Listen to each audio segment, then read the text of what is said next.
go. Let's go ahead and we're going to start this off. We got a lot of players doing a lot of different things here. I'm just going to pull this up and we are going to go ahead and we're going to watch the opening on the restream. Got my controller pack ready. That means I don't have Rumble. I don't know if this game supports Rumble.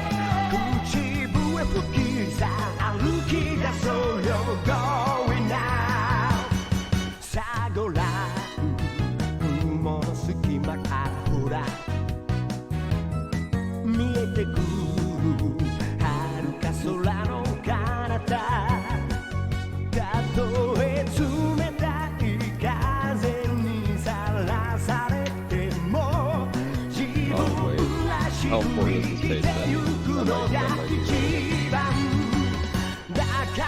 You'll probably be able to figure it out as you go along. Probably. I didn't read the pace bin once for the Chrysalis race, so... It showed. It did show. I know it did!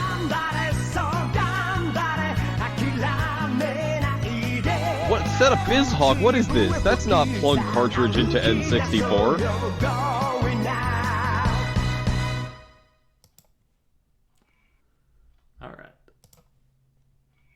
I had learned from my mistake of the last time restreaming an N64 game of what was that game? Why can't I think of it? You casted it. You watched me fight the shadow boss. Oh, Mischief Makers. Mischief Makers, yeah. Which, if legend is to be believed, we may be seeing very soon on a compilation. If they make the game better, and by that I mean just anything, I'd play it again. Like, they just gotta make it a little bit better, like, smallest amount. Alright. Okay, we're doing cutscene %, good, because that seems important.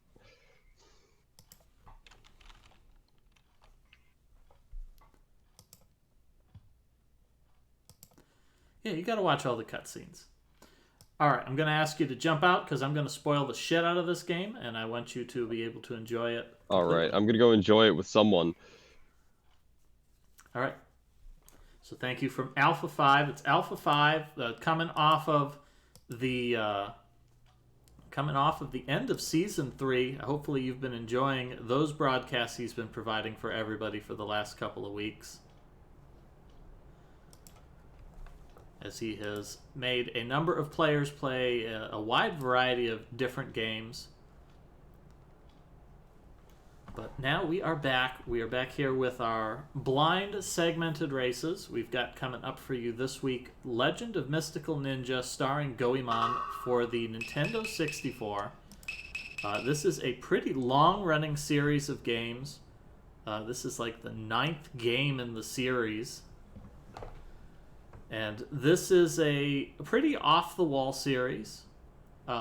This game is a lot like Legend of Zelda Ocarina of Time, but it's more simplistic, I'd say.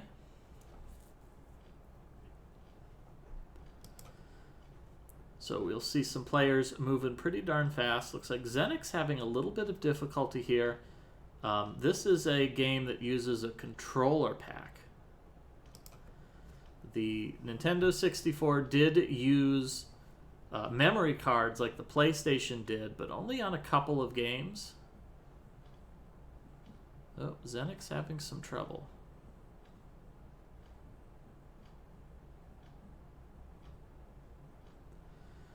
Yeah, the Nintendo 64 did have a controller pack, which was like the PlayStation's memory card, but not all games supported it, so it was kind of a crapshoot whether you actually bothered to buy one or not.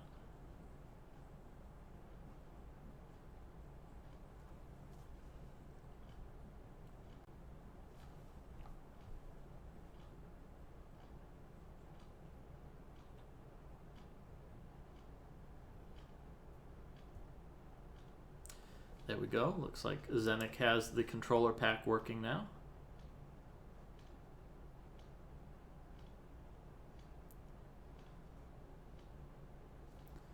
Alright, who is left?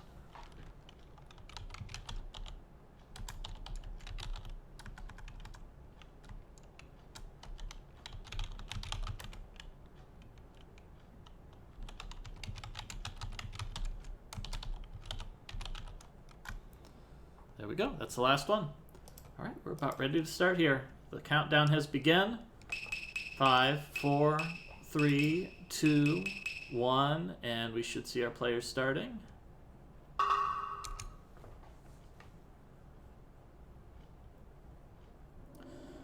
I believe most of our players are playing an emulator. However, I do know that as a special treat, Alpha is in fact playing this on original hardware. So keep an eye out for Alpha 5. He is going to have the full experience.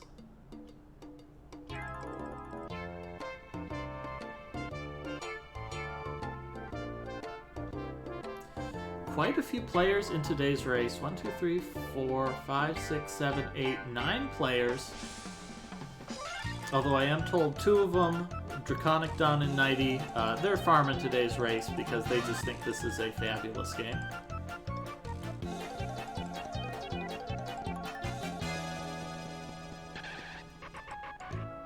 And so we are introduced to our heroes, Goemon, who is the fellow with the blue spiky hair, and Abisumaru, which is the clothing challenged individual with the blue scarf on his head. And they begin yet another anachronistic adventure here in the realm of medieval Japan. Yeah, there are 2 Goemon games on the Nintendo 64. This one's a 3D platforming adventure in the style of The Legend of Zelda. The sequel is a 2D platformer, reminiscent of the Super Nintendo Goemon games, with a very light collect the stars to unlock new levels element to it.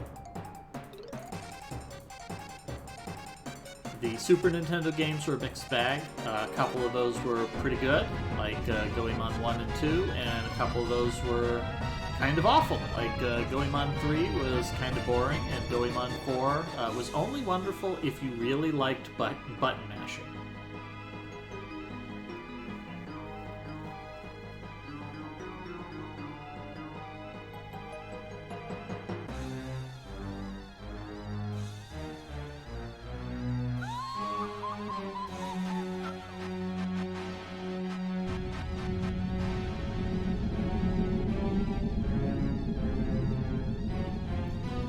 Exactly right, Hobotech.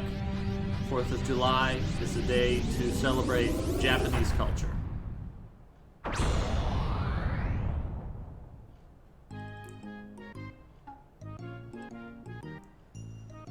Although, as we see here, they fire a laser beam at the castle, and it gets transformed into a European castle.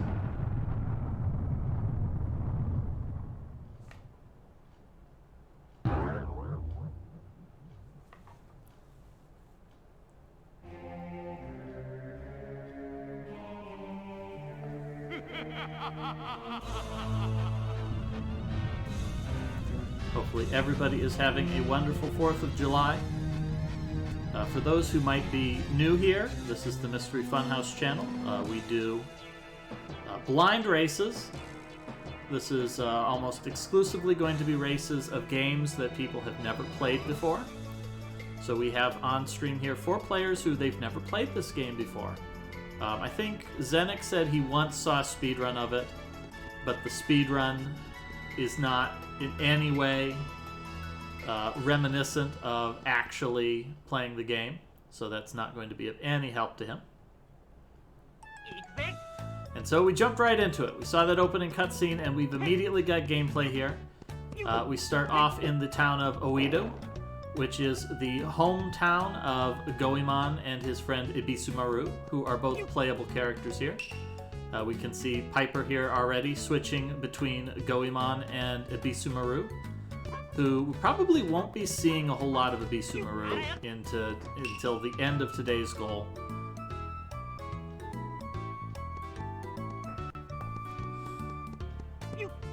Now the players, they are blind to this game. They don't know how to play. However, we do provide them with a little bit of instruction. If you type !paste bin into the chat, you can see the paste bin that has been provided for the players that gives them some basic gameplay information. We've given them the full list of controls in the game. This is an N64 game, so there are quite a few buttons to press. Thank you, Neitzel, for typing that in. There's quite a few buttons for them to press, so this is to make sure that they've got all of the mandatory buttons configured. There's also a couple of hints.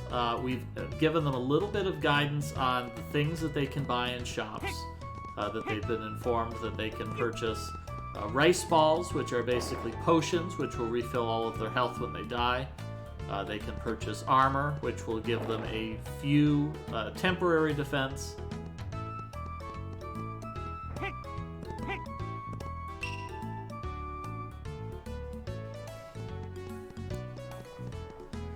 And the players have also been informed that there is a fortune teller who will give them hints on where to play. They did get one little hint here that the coffee house here in the first area with enemies has a map that they can acquire. So we'll see if Alpha even bothered to read that. Alpha is a little bit notorious for not really paying attention to paste bins. But he is a skilled player, so he is actually ahead of the others in that he has found the first area for progression. And the players have been given a little bit of guidance on how they can save their game. Being informed that they save their game in hotels and by reading some signposts. And that's just to give them a little bit of guidance and keep the game moving smoothly, because this game does, in fact, have full game overs. Very unusual for this style of 3D platformers. And so we want the players to make sure that they save their game.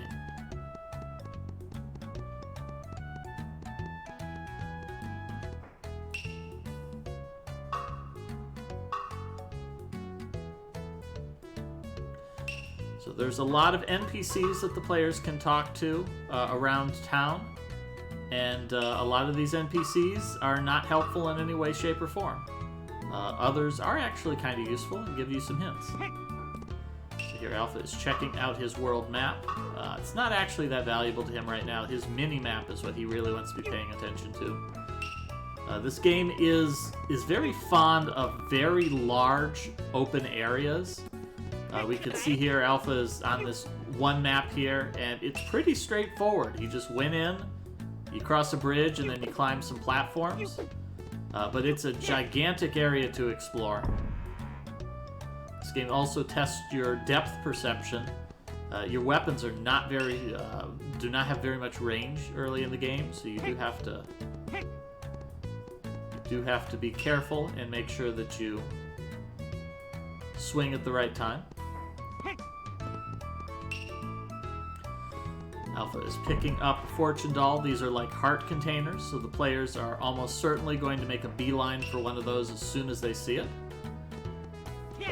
We see Pika Pals and Zenik here are both at the castle. There's nothing that they can do here at the castle. They do need to get a chain pipe first, which is basically the grappling hook. The very first item you get in this game is the grappling hook.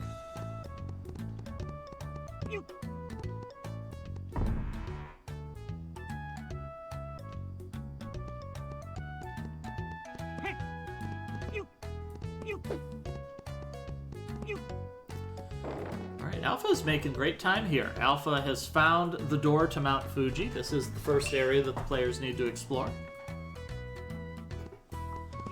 And so we'll see if Alpha can figure out how to get up the mountain.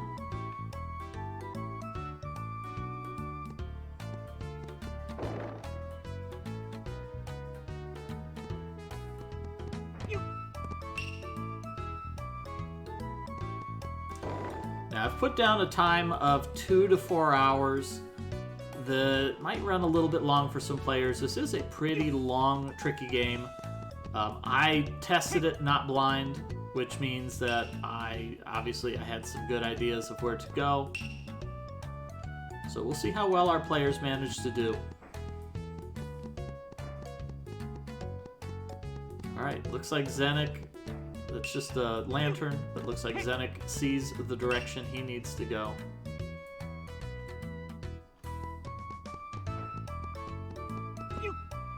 I think Zenek might be having a problem with his analog.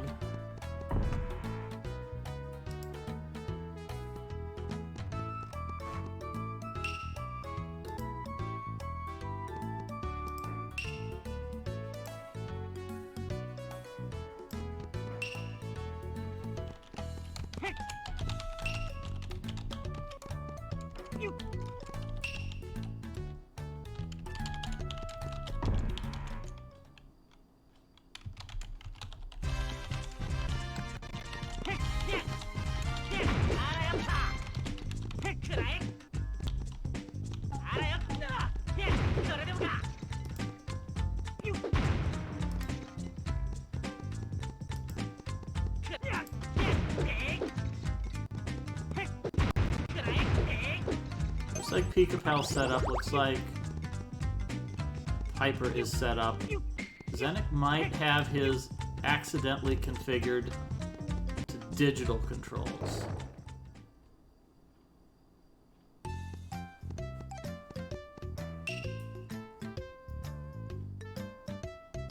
No, I think Zenek's good. So here is Piper finding the entrance to the castle, which unfortunately can't get through with his current equipment. And Zenek is getting a tip from the fortune teller. The fortune teller is pretty important. The players are going to want to use the fortune teller quite a bit to give them hints on where to go. And there's a couple of points in the game where the game just straight up says, hey, let's just go to the fortune teller and he'll tell us where to go next.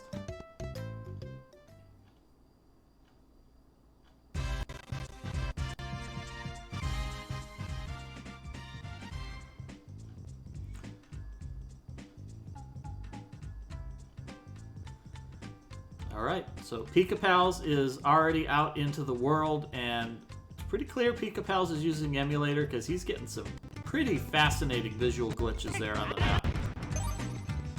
And Zenek is joining Pika-Pals here out in the wilderness of Japan. When the players defeat monsters, they can get gold coins, which are worth $5. Or they can get a little dumpling stick, and a dumpling stick will refill a full heart. This game is all about damage boosting, so I think we'll see a lot of players here start doing some damage boosting through enemies. We see Alpha here already, just damage boosting right through these springs, which is exactly how I did it. I don't know how the game actually intends for you to get past them. But the good news is there are plentiful health restoration items. So as long as the players are cautious, they should be able to refill more health than they lose.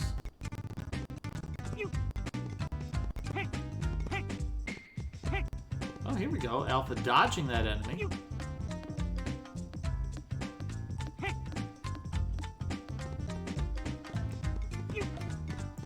So Pika-Pals and Alpha racing to the top of this mountain. They do need to get to the very top of the mountain.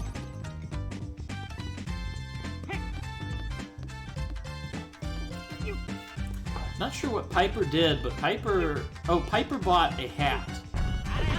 So spent some of that money that they had earned. Or actually didn't earn, they just started with some money. The hat item, I believe, is going to project them from 3 projectiles, so they'll take no damage for 3 hits. And then once that happens, they're all out of hat, and then they gotta buy more.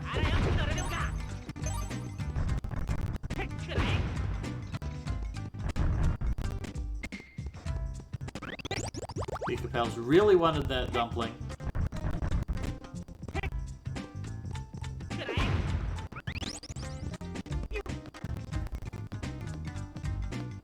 Let's see if we have better audio here on Alpha.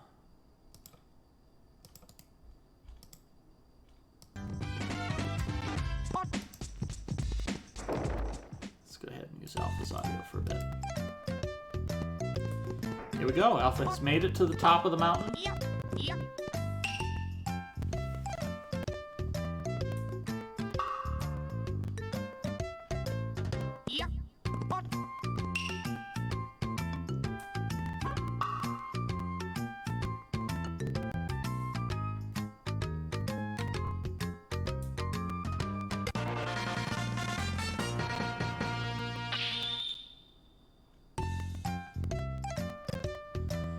here is Alpha has picked up the chain pipe. This is the game's grappling hook. And with this, Alpha can now grapple to the star blocks. In the original Japanese version of the game, they were manji blocks, but of course the unfortunate similarity between the manji and the swastika, they decided to change that to stars for the Western release. So getting this item this early in the game is kind of a big deal. This has a lot of range. In fact, this is one of the highest range weapons you have other than throwing coins, which Goemon can do as well, although those cost money. So I would not be surprised to see all of the players just using the chain pipe for everything in the early game. Because it's such a big upgrade over your regular weapon. Oh, Pika Pal's making a daring jump across the volcano crater. So Pika Pal's has caught up quite a bit to Alpha here. Already picking up his chain pipe.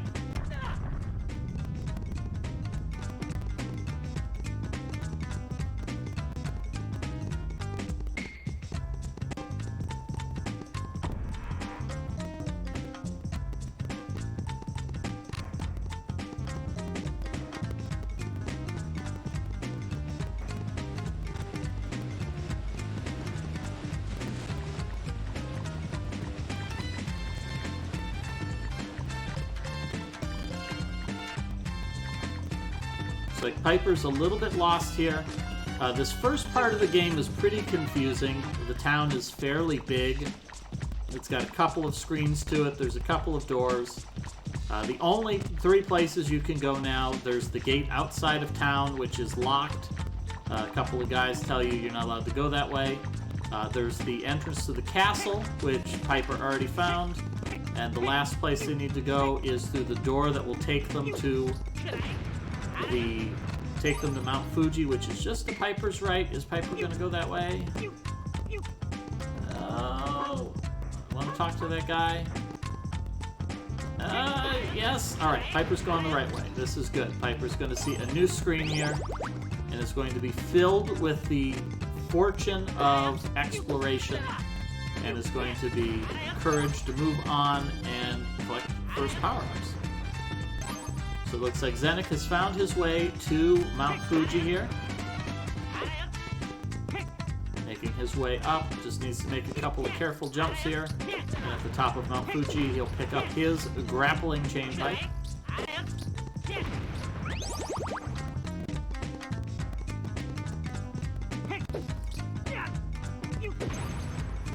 Piper found the plasma fortune teller, but is too poor to buy a fortune.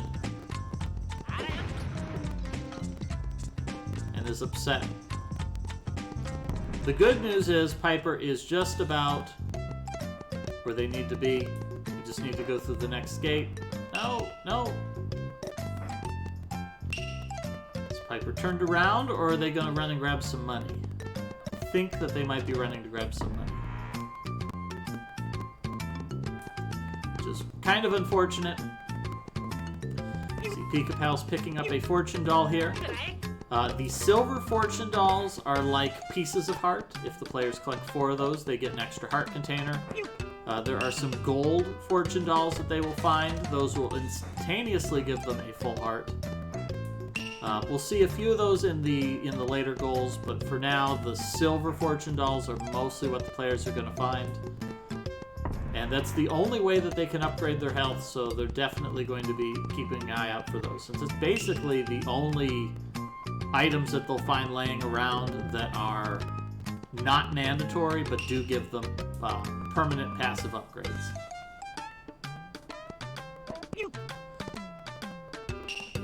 Alpha is desperately trying to read this sign.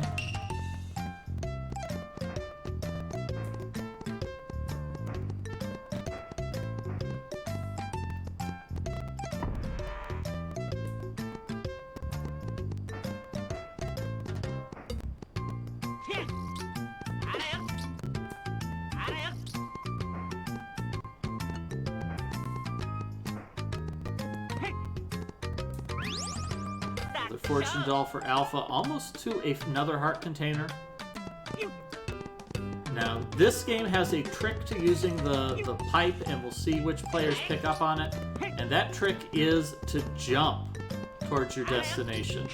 There's a temptation here to simply aim at it and fire, and that's all well and good, but that's really tricky to do.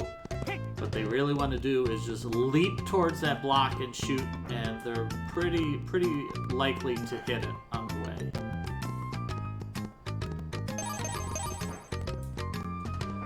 Alright, Alpha is getting really close here to the first of the dungeons in the game.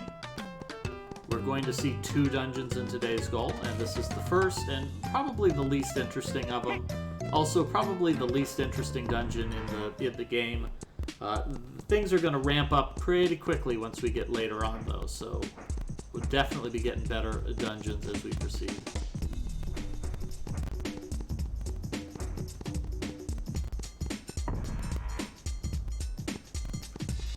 We are going to get some great music here.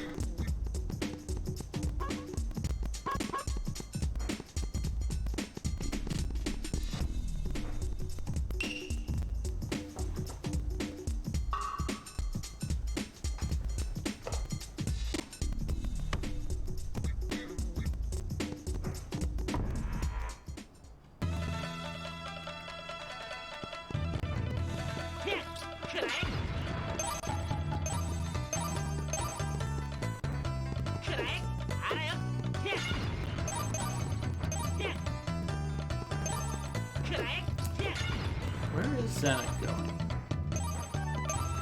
Oh, Zenik is just leaving Mount Fuji now, it looks like.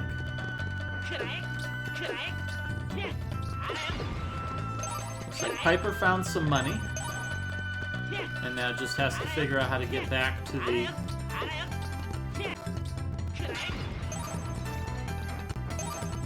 Has to figure out how to get to the fortune teller, who will tell him to just move on.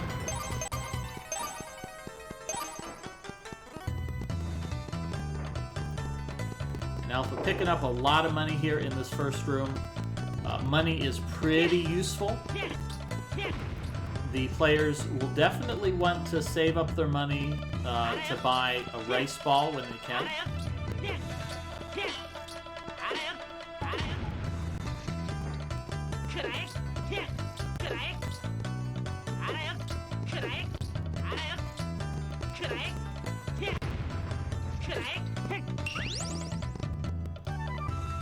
I don't see any of the players have stopped by the shop to buy a rice ball.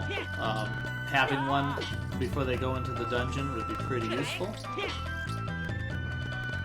But I think that they'll be able to manage without it. The players do have limited lives. If you check out on the bottom of their screen, in the middle of the bottom of the screen, there's an icon that looks like Goemon or Ibisumaru's head, and a little number. All the players have a 2 next to that that says that they've got 2 extra lives. If they run out of health, they will die. They'll lose a life, but they'll just respawn in the beginning of the room with full health. So it's not a big loss. They will have to restart certain rooms if that happens. But there's not really any rooms that are that difficult that it would be a big problem. With the exception of the boss rooms. However, if the players do run out of lives completely, they will get a full game over and they will lose all of their progress, which is a pretty big loss. So hopefully the players will not allow that to happen. They might have to repeat a castle if that happens. Thankfully, the castles are pretty short in this game.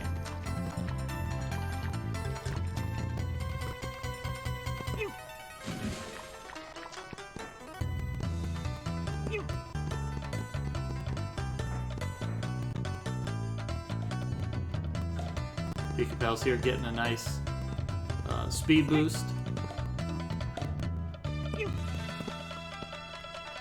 A little disappointed in Alpha here. He's not reading this room very carefully.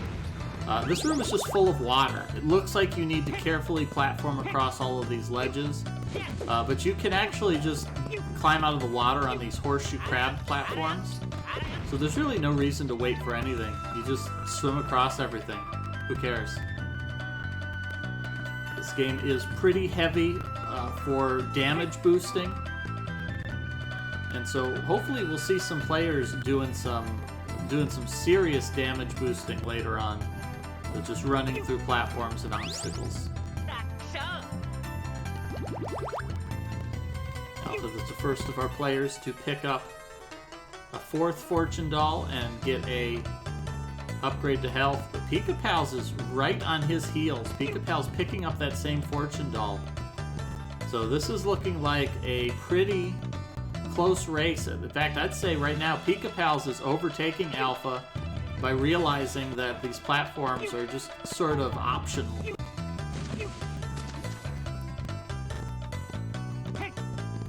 Pika Pals debates if he even wants that elephant. The elephant just gives him a map, and you really don't need the map. So I think he'll be fine without it. Nope, looks like Pika Pals is going to go back and grab that elephant.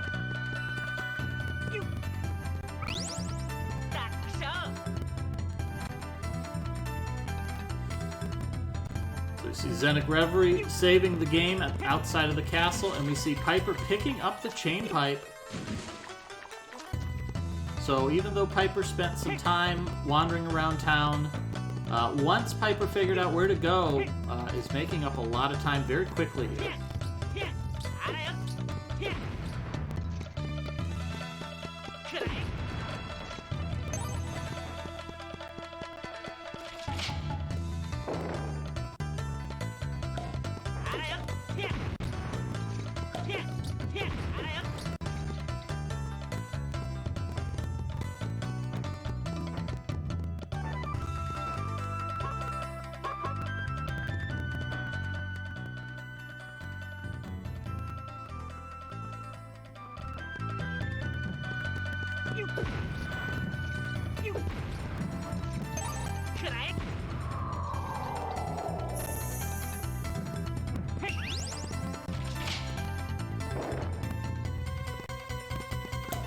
Zenic having a lot of trouble with these star blocks.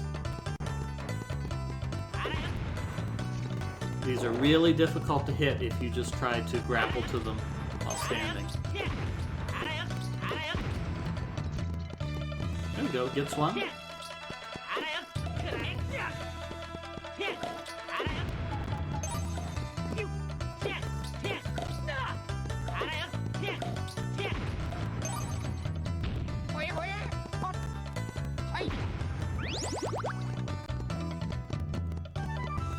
Not sure why Zenic is having trouble reaching this other one. There we go, makes it.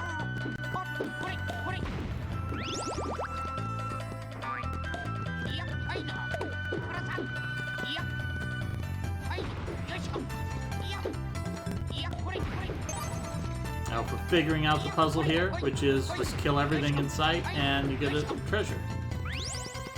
Or do you? Maybe he's... Oh, no, wait, he's got one.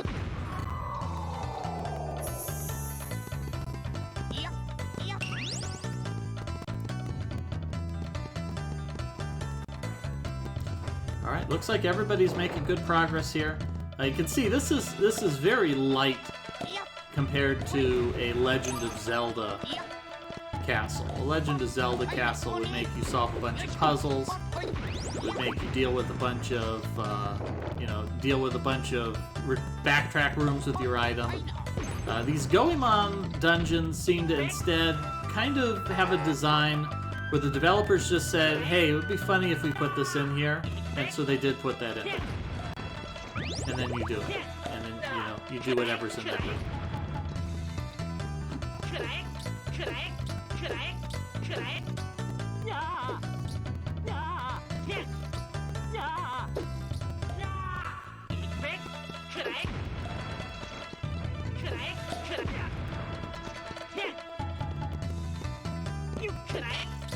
Oh, here we go. Alpha picking up on the jump and grapple strat. That's going to be very valuable to him.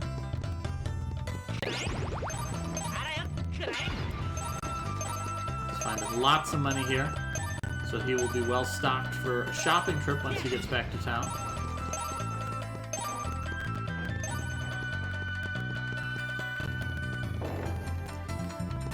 Pika-Pal's turn. Pika-Pal's probably realizes, I can't throw it that far.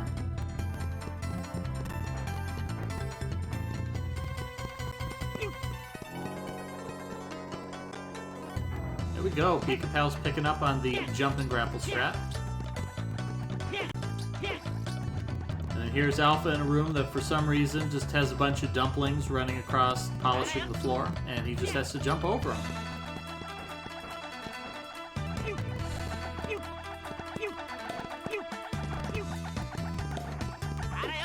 Why is that there? It's because this is Goemon.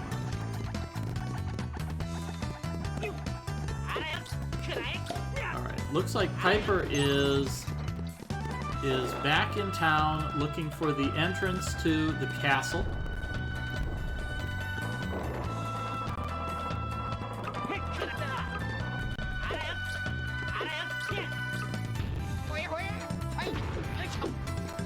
There it is. Good news is Piper spent all that time wandering around town, has a pretty good feel for how the town is laid out, and is making pretty good progress here towards the castle. It's not a very long dungeon, so I think we'll see. I think this is still anybody's race.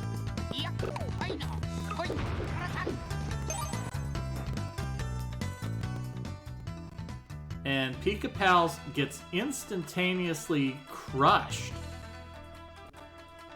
Ooh, loses all of his health on that one, and Pika-Pals has lost a life.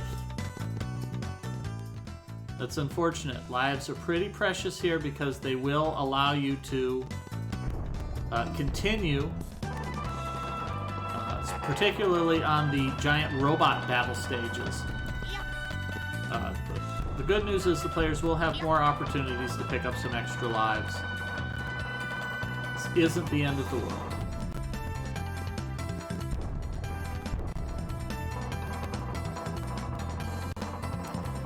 Solving the oldest video game trick, which is stand on top of the crusher after it falls and ride it up.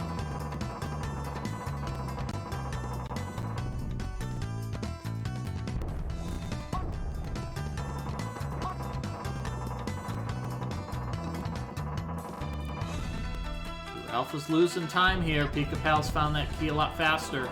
Pika-Pal's pulling ahead of Alpha again.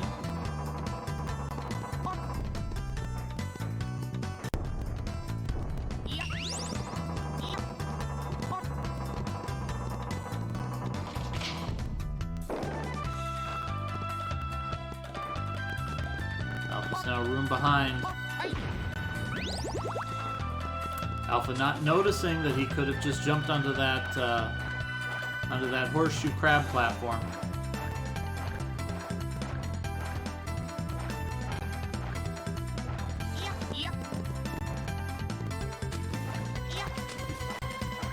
This is a Nintendo 64 game, which means that we are going to have a lot of camera issues. Camera in this game is a little bit finicky, and by a little bit I mean incredibly finicky. The players do have the ability to move the camera, but to do that they've got to hold down the R button and then they got to mash the C buttons to get it into position. And probably the most annoying thing is that the camera defaults to the mid position. Most of the time you would rather it be in the far position, but it doesn't save that. So if you want the camera to be far away, you have to do that every single time. Alright, so it's Zenix's turn to figure out the block that is too far to reach. And the trick here is you just gotta jump for it. You gotta jump and trust in the pipe.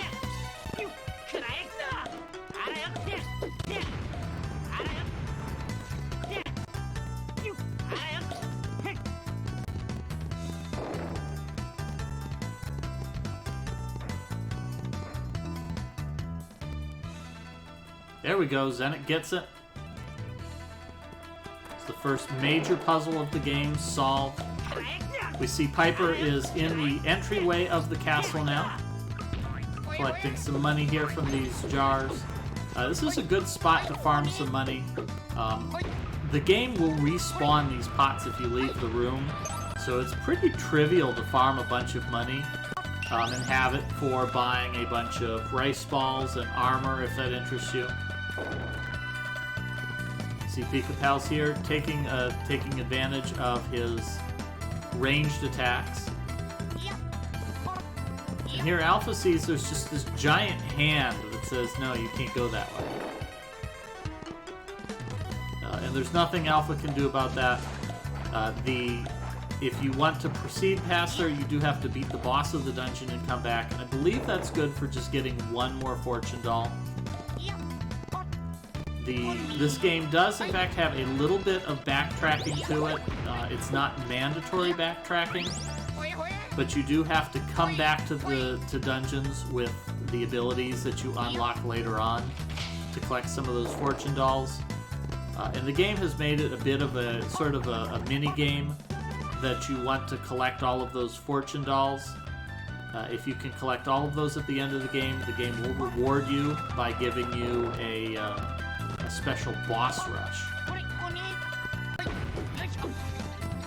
And here we go.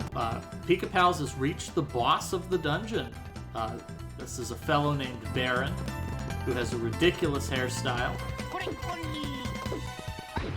and gives the players absolutely no useful information regarding who he is or why he transformed this castle. And perhaps expectedly, we're about to see a boss fight here.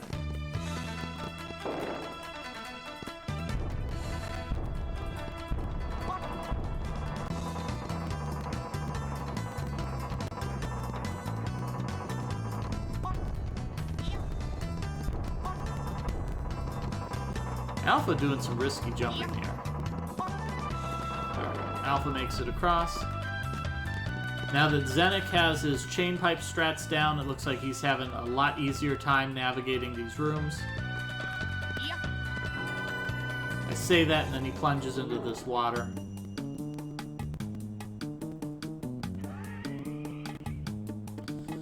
So this first boss is pretty boring. The boss will breathe fire, and you just need to stay out of his way. He shoots out lasers, you just have to jump over the lasers. You can damage the boss during these cycles, and I do believe the speed run is able to damage the boss fast enough to skip a cycle, but it's pretty difficult.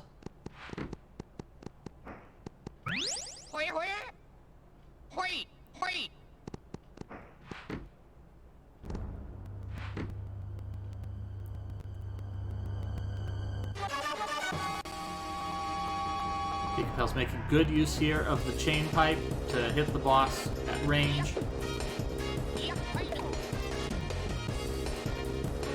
This is a pretty long fight. The boss has a pretty tremendous amount of health, but he's pretty easy to dodge. So hopefully the players are careful and they won't have to take a death and redo this boss.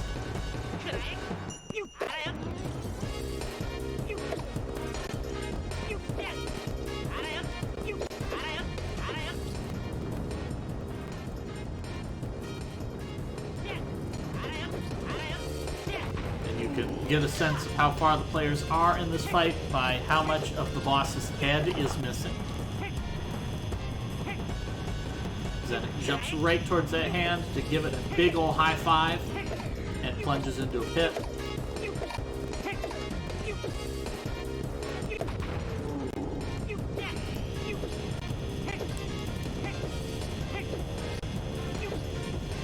Now, a little bit thing to notice here. You see on Pika-Pal's screen, the boss is just shooting these bright yellow lasers. However, Alpha is playing on real hardware, so you can see Alpha's getting a little bit more texture.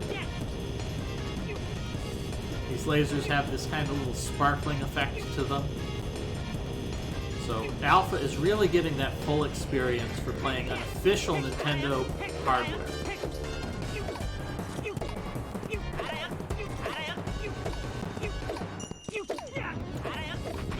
Alpha, that's a nice damage boost from Alpha there.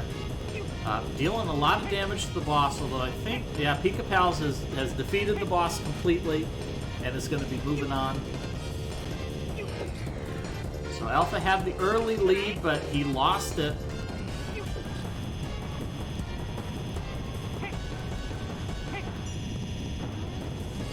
Looks like Zenek is getting pretty close here to the end of the dungeon.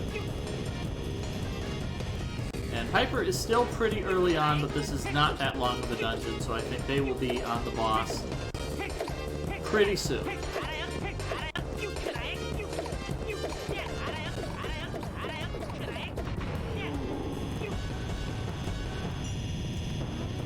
Alpha really getting into this. This is a game about damage boosting, and Alpha is really picking up on that.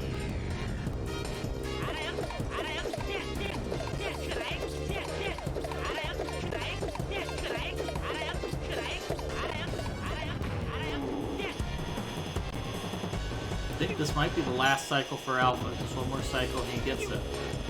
And it looks like Zenek will be starting the boss fight pretty soon.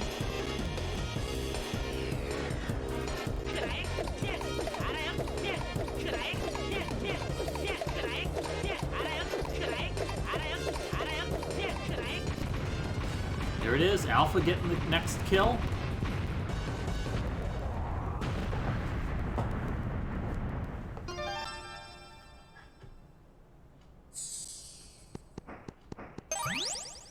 And this is now Super Mario Odyssey. Alpha has collected 1 moon, which means he is now able to unlock the next realm, which I think that's going to be the Prehistoric Kingdom.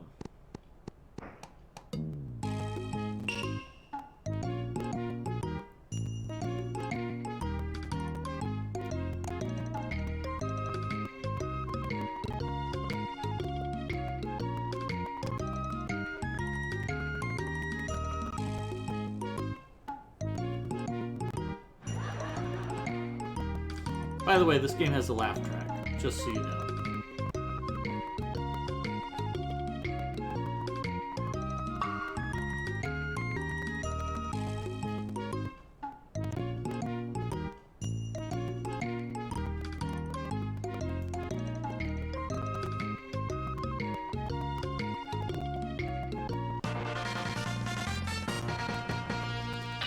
Zenek taking a lot of damage here, but it is early on in the fight, so he doesn't quite have the fight down. He is going to need to be cautious. This fight goes on for quite a while, so he needs to make sure he's got plenty of health to get through all of these cycles.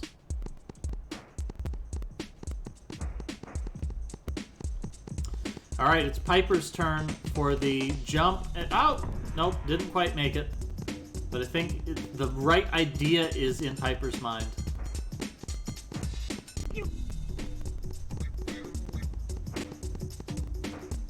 Gonna have to jump it.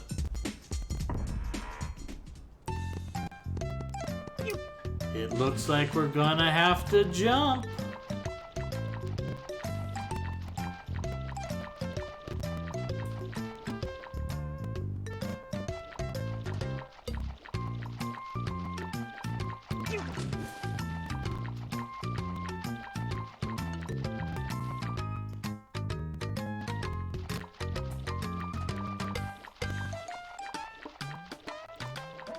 Alpha has started to question his decision to swim all the way through this mode.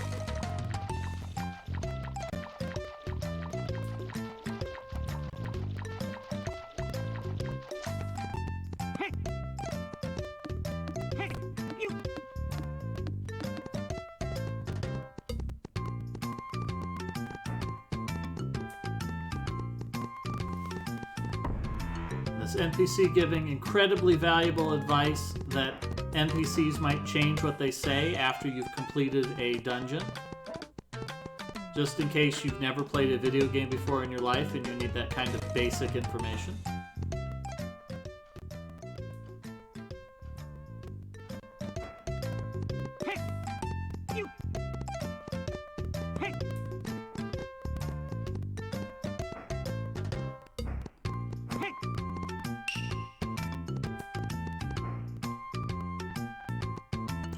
Alright, Zenek has defeated the boss. Everybody seems to be getting through this first boss pretty easily.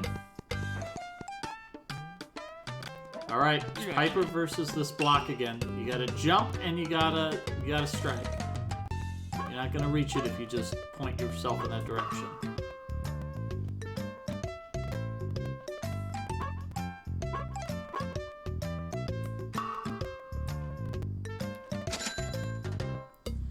Alpha making a very smart purchase here. The rice ball will restore his health if he runs out of life.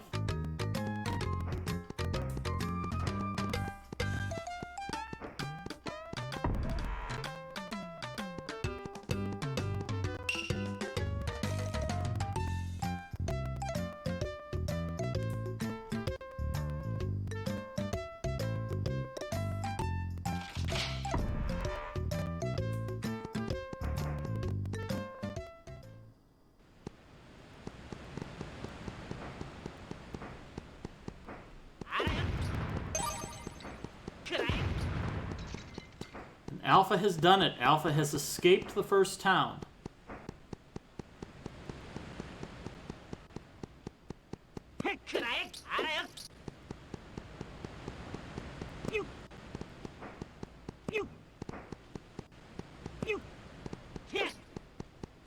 There we go. And Piper figures out the jump.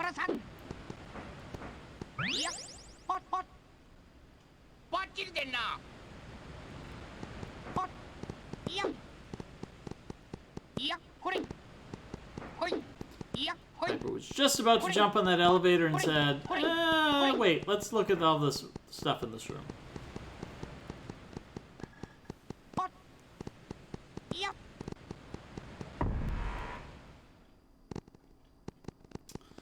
So it looks like Pika Pals is going to buy some armor here. I think that the armor is kind of a waste of money. We'll see if the players come to the same conclusion. It's less useful than the classic Goemon games. In the older Goemon games, you didn't get as many health refills, so it was more of a big deal that you could survive some hits. Alpha taking that bullet straight to the kneecap.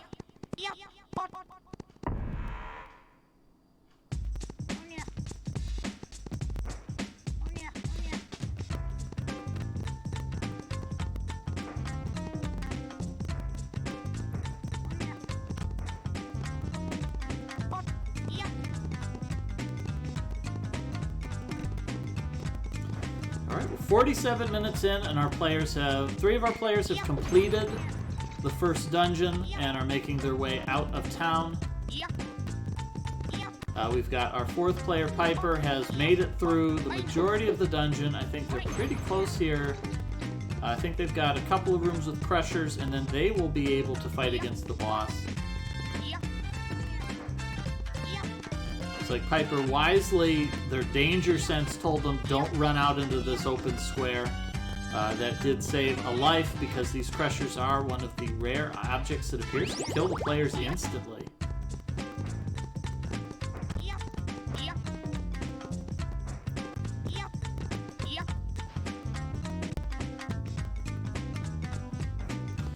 And then we do have another count them, 5 players in the race. However, at least 2 of those players, and I think a third one, are not blind to this game. Look at Piper. Alright, so Piper making a really smart move there. Immediately recognizes that, hey, I don't have to walk around this room. I can go directly to that little horseshoe crab. It does. It's going to shave some time off of that room.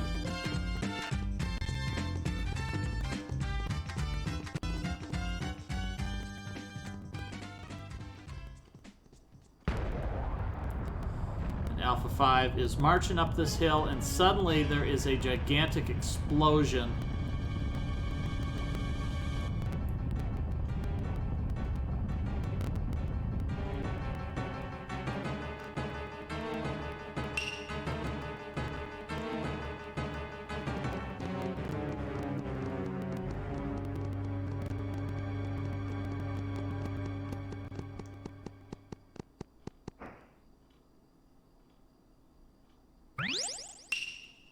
This is the Triton shell, which if you are a Goemon super fan, and you're not, you'd recognize. This means that we're about to see a popular Goemon character, Goemon Impact, the giant robot. Because this is a Japanese game, it's only sensible that there is a giant robot battle.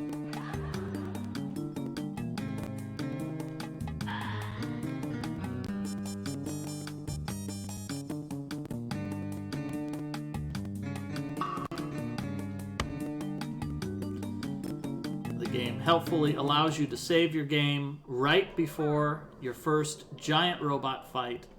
So everybody put your hands up in the air because we're about to get the Goemon Impact theme song.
So we're going to have 3 of our players in the Impact fight at the same time.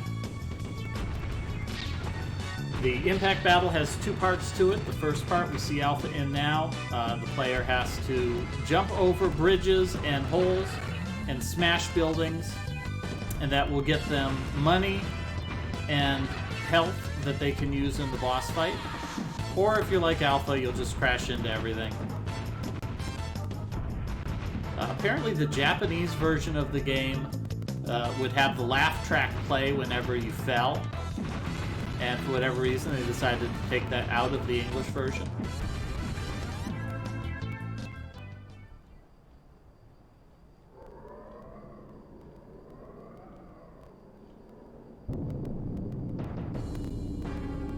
Alright, it's Alpha's time to fight his first giant robot.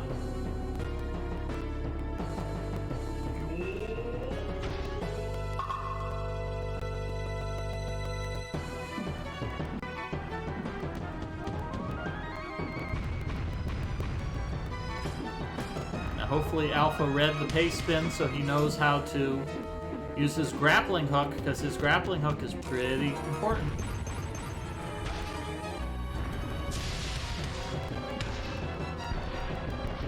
Alpha also has his super meter charged up. You can see those flashing lights. Ooh, Alpha figures it out. There it is. Alpha fires his laser, and he deals massive damage to the boss.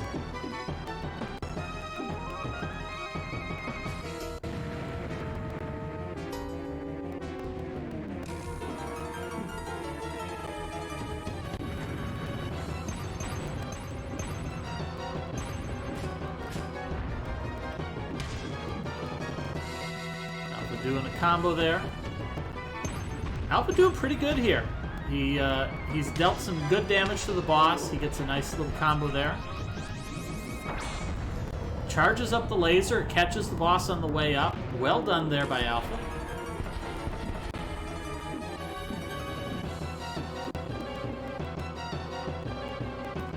Really, the only thing Alpha's missing here is he's not using his grappling hook. That's pretty important.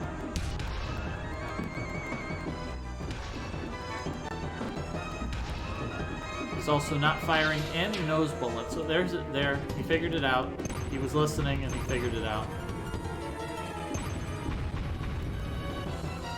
Ooh, he needs to watch it.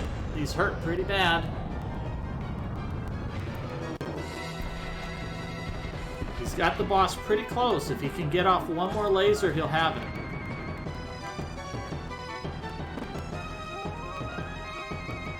We see Pika Pals also fighting his giant robot nemesis.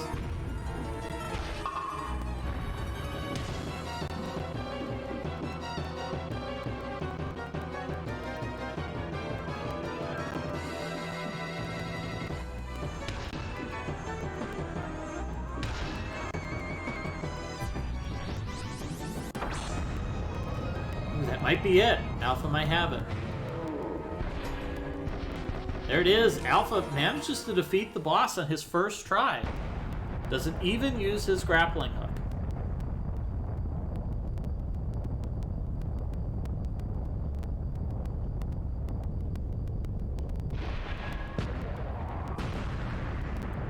So very well done by Alpha.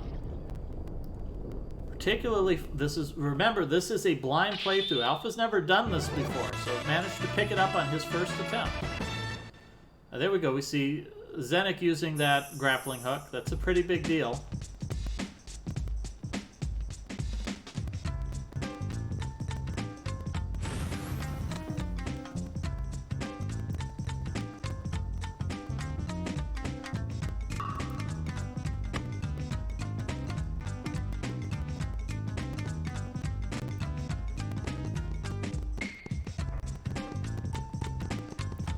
See Pika Pal's also picking up on the grappling hook.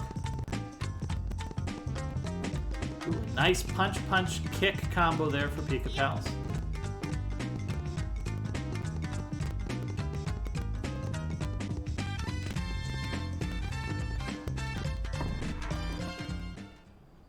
Pika Pal's getting a lot of good hits off on the boss there.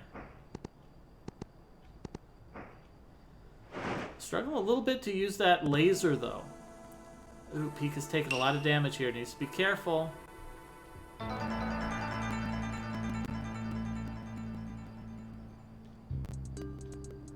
Oh, and Pika Pals takes a death there. That's unfortunate. That's going to set him back. He's going to have to restart the giant robot fight from the beginning. In the meantime, looks like Piper here is on the boss of the first castle. Is a nice healthy boy with 5.5 full hearts here. Has already found the boss's weak point.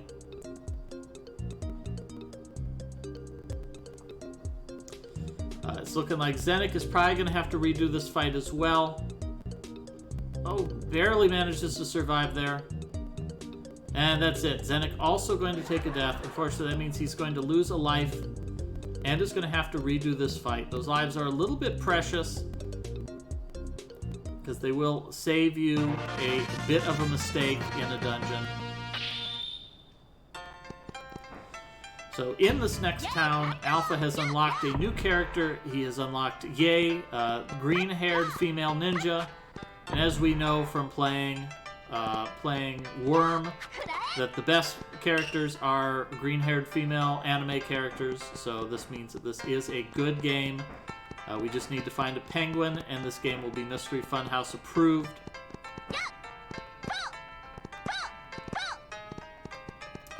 Zenik's got his laser charged up, but he hasn't fired it yet. He may be struggling a bit on how to use that. Although he should be, oh no, he's not mashing buttons fast enough to reel in his enemy.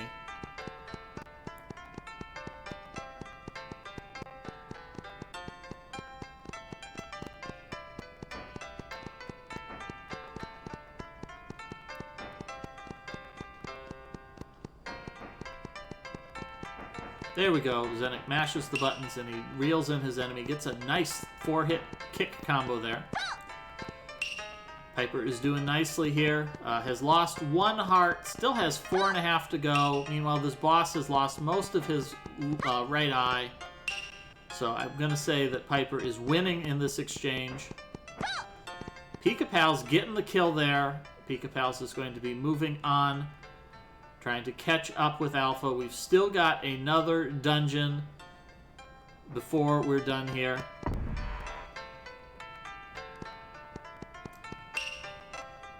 It's unfortunate Zenik has not picked up on how to use his super laser. That super laser is incredibly powerful.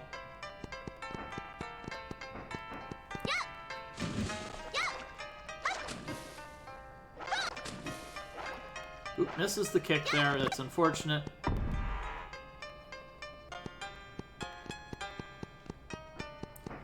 But Zenik is not doing too badly here.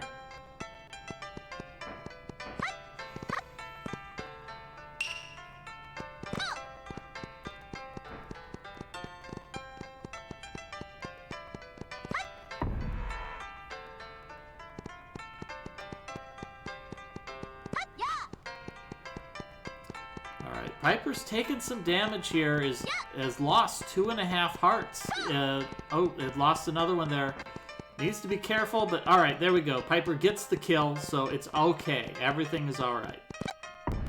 Means Piper's going to get an opportunity to save their game, and that's going to lock in their status, and they will be healthy and safe.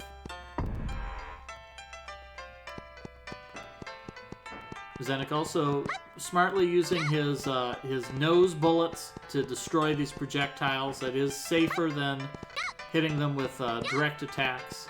Although the downside is you don't get money back for shooting them.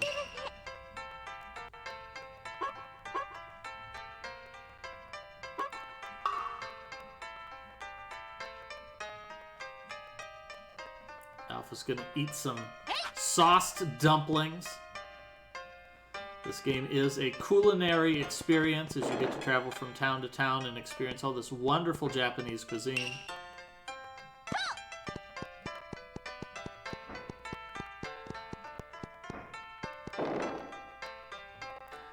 Now would be a perfect time for Zenik to fire his giant laser, but I think that he didn't notice it in the pace spin.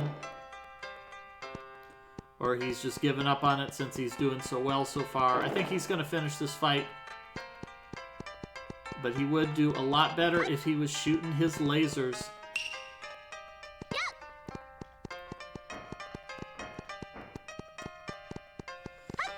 So at this point in the game, it's a little bit tricky. The player is given a couple of options of where to go.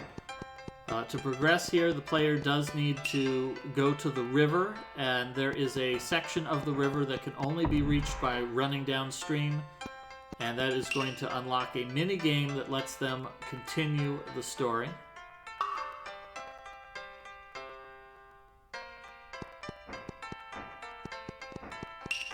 Nicely punched there by Zenik. Takes a palm to the face, but it's okay. Zenik now has more health than the boss does.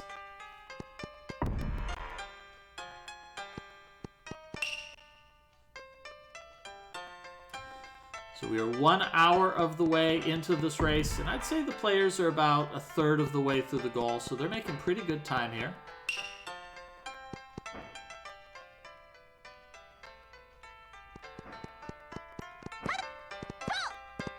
This boss is almost dead. Zenik is one nose bullet away. Just gotta hit him. There we go, and Zenik gets the kill. Nicely played.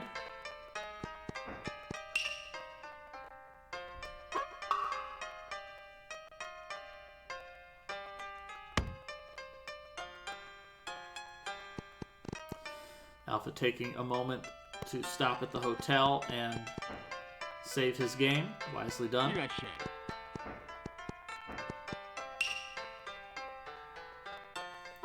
Looks like Pika Pals will also be saving his game.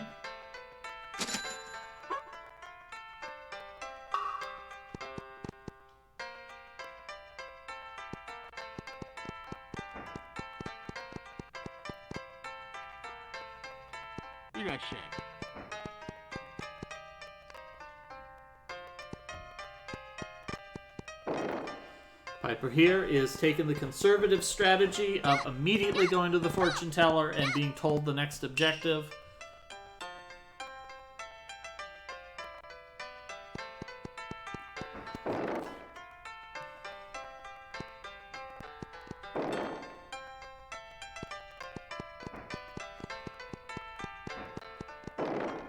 possibly even writing that down.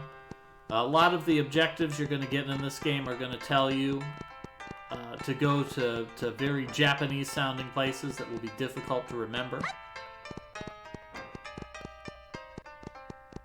So, not a bad idea to jot down Iga just so that Piper may remember that that is the correct way to go. Ikapel's checking out this lovely little pond here with this bamboo structure. But this is not going to be an important place to visit for a very long time.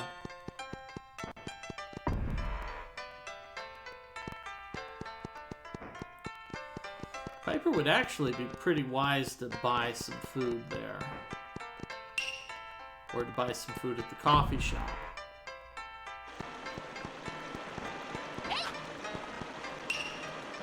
Or to buy a dumpling, or to rest at the hotel. There's like 3 different ways that you can restore your health in this game.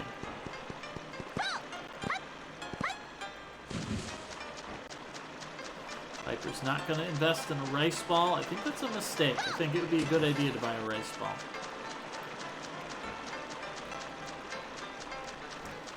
Rice balls are certainly a better use of your money than buying armor, since the rice ball comes at the end.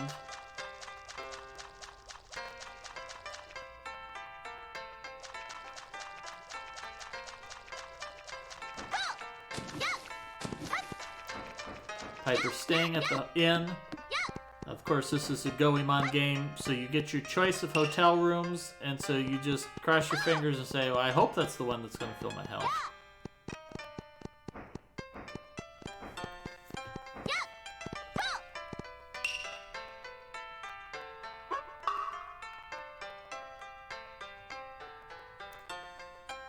Here, Alpha 5 has already found the guy.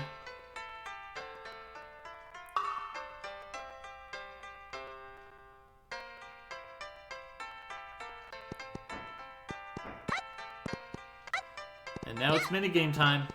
Alpha needs to catch fish. And thankfully, Alpha is a master at Link's Awakening, and so catching fish should be very easy for him. This will be the easiest fishing minigame he's ever played.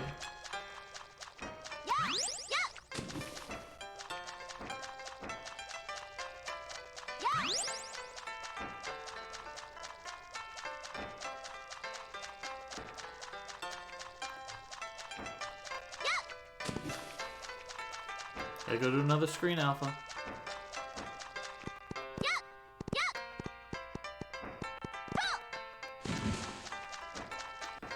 Alright, looks like Piper has found the way out. We'll be moving on to the next zone shortly.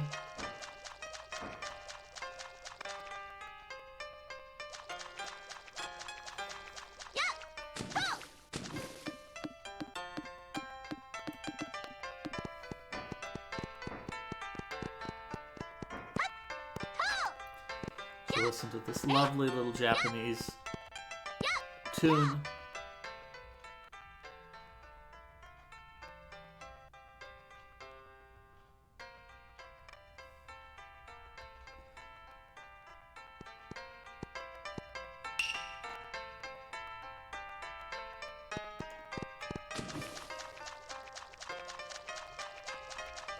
Alright, it's Piper's turn to challenge the hill.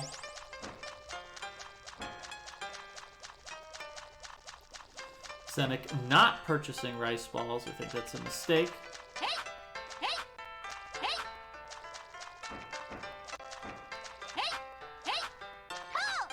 You just touch it, Alpha. You just touch it.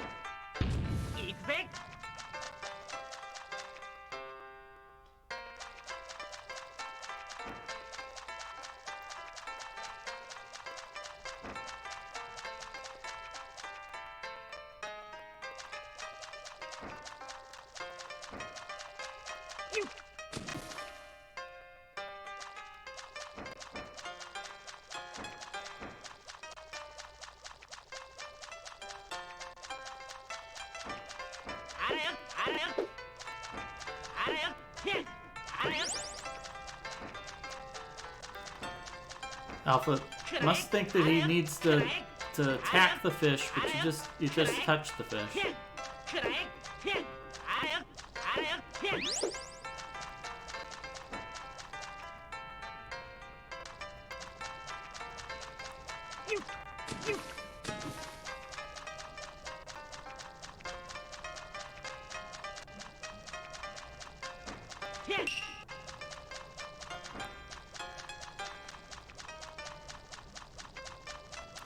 Pikapao's here picking up that you just touched the fish. That's going to save him a little bit of time catching up to Alpha, who is ever so slightly ahead. Meanwhile, we see Piper here is just witnessing the destruction of the wise old man's house. And he is about to experience the joy that is giant robot impact battles.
Alright, so Zenik got his hint and is heading to the Duck Creek as instructed.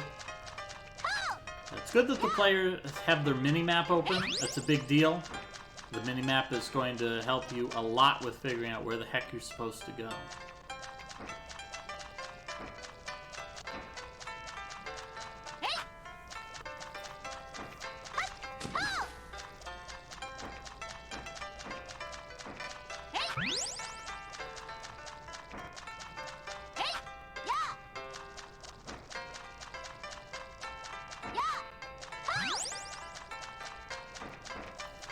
I'm impressed that Alpha has gotten this far without realizing that pushing B is completely unnecessary.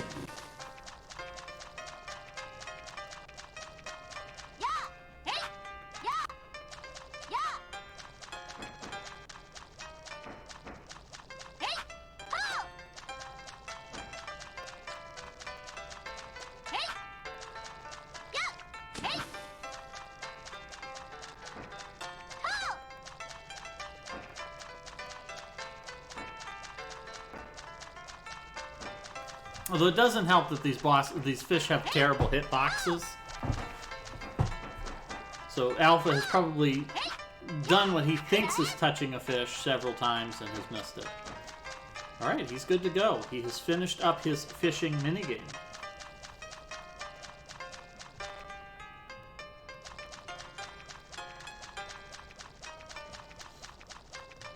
Piper having a pretty good run here on the impact go, has managed to accumulate a little bit of fuel there. That will give them an edge when they are facing the boss here, since that does give them a little bit of extra fuel. And so this will be their test to see, did they read enough of the pace bin to know how to fight.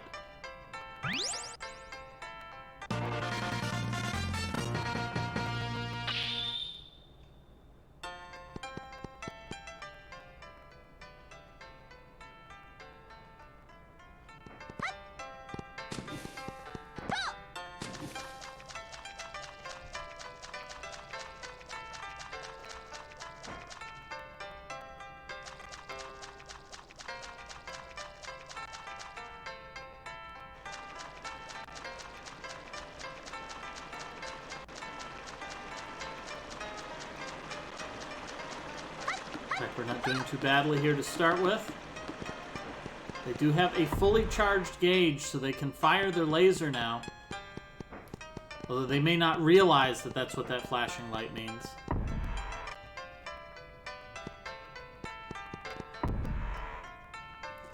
Also, burning through their Ryu pretty quickly. They don't have that much. Oh, there we go. Gets the laser. Ah, nails it. That laser blast will deal a big chunk of damage. I think that's 400 hit points of damage to the boss, which is 1/5 of their total health.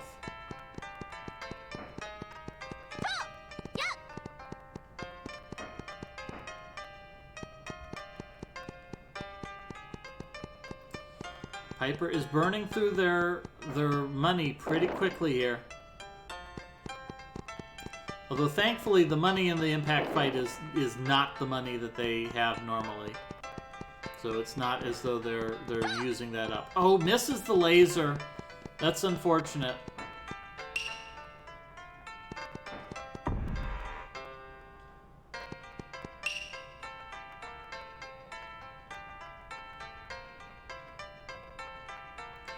Alright, looks like Alpha and Pika Pal's neck and neck here again.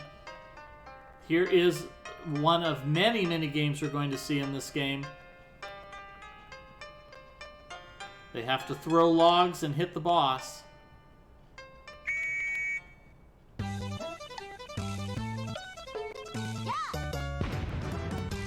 Alpha getting a hit here. Looks like Pika Pal's got a hit. Ooh, Pika Pals gets his second hit. One more to go. Ooh, it's tied up. Ooh, he blocks. He blocks Pika. He blocks Alpha. Oh, Pika Pals gets the last hit. Alpha gets the last hit. Incredibly close there. Both players getting it almost simultaneously. Pika Pals ever so slightly ahead. Piper manages to make another hit with that super laser. Takes off another big chunk of health from the boss.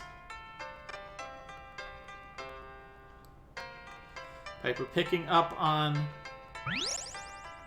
Oh, use your laser. Use your laser. This is your opportunity. Use your laser. Piper doesn't know what to do. The boss is ignoring everything. Here we go. Piper picks up on blocking it.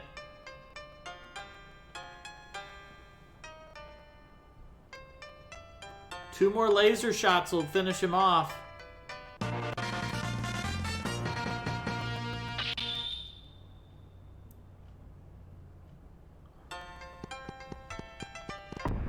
There we go. Nicely done. Piper knocks him down and then fires the laser. The boss is on the ropes now, but Piper's not looking too healthy here either. Uh-oh. Piper still hasn't used the grappling hook, which is unfortunate. That grappling hook's a big deal. Ooh, Piper takes a hit there. That's not good. Piper can't take another hit like that. Piper needs to get this laser off. Oh no! Piper takes a death right at the end. Unfortunately, that's going to be a game over, or that's going to lose a life, and they're going to have to redo this fight from the beginning. However, I think they're a lot more comfortable with the fight now that they have a basic idea of what they're doing. Unfortunately, doesn't have the grappling hook down. Grappling hook is really powerful, and they would benefit tremendously by using it.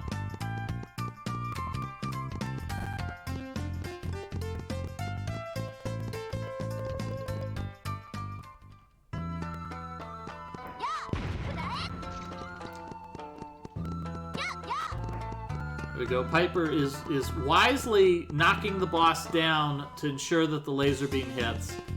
They did lose one laser shot, and they have vowed to never allow another laser beam to be wasted ever again. It is an incredible tragedy for a laser beam to be fired and then to not hit.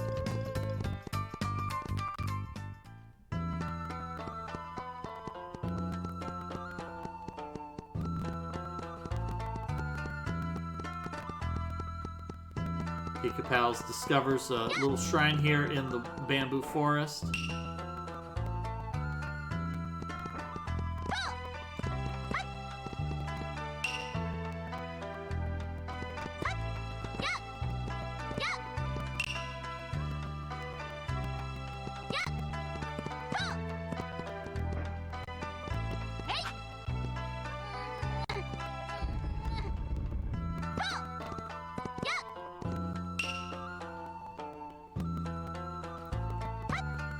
Piper's charged up the laser.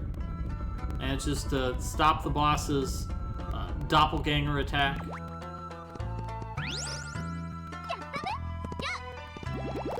Where on earth is Alpha?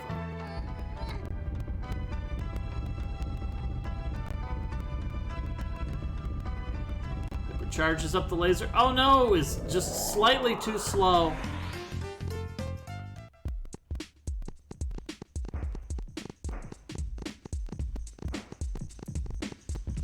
Alpha found a 1-up here in wherever the heck he is.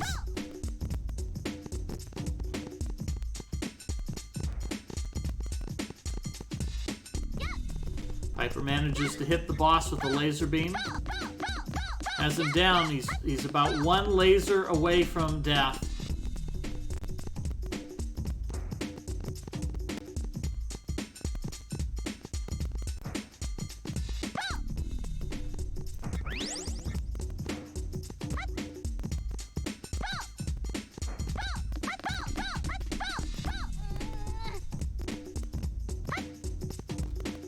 Piper's close here.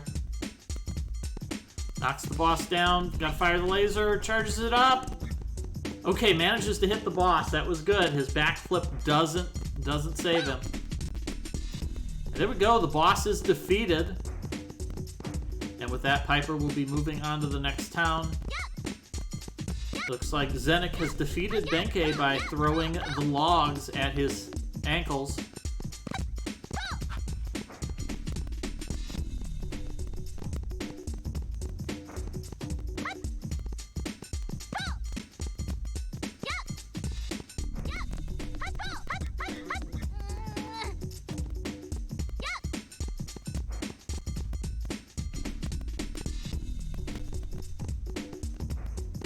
So I think Alpha and Pika are both distracted here. They found a completely optional area that just has a couple of upgrades. That 1-up will be nice, though, particularly for Pika Pals, since Pika did wind up losing 2 lives, one from being crushed and one from being defeated in the giant robot fight. So having that extra life will be nice. Alpha will like having that extra life because that'll give him just another bit of security.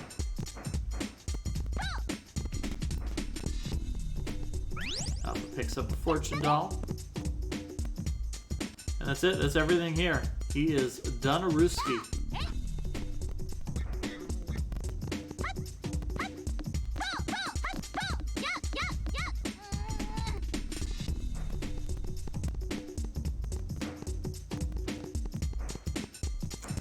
Ooh, Alpha's going back up. There's nothing else here, buddy. You gotta leave.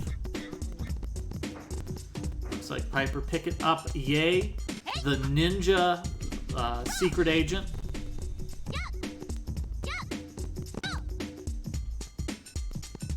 Oh, smart move there. Alpha finds another fortune doll. Alright, so I was wrong. Alpha was wisely picking up an item.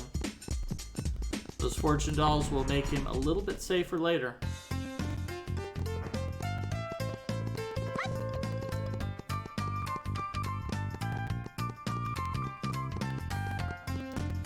Unfortunately, Alpha's just going right back the way he came.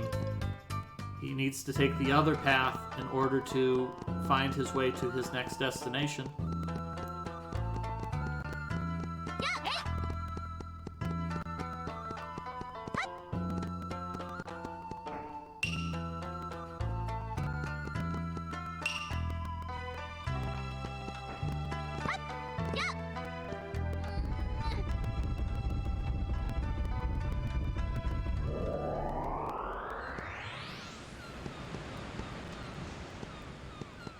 Oh, never mind. Here we go. This is where Alpha wants to be, actually. Now he's just gotta find his way to land. So Pika Pals grabbed the fortune doll on the ledge. Unfortunately, the only way to get back up is you've got to swim around and find a place where you can get back onto the land. There we go.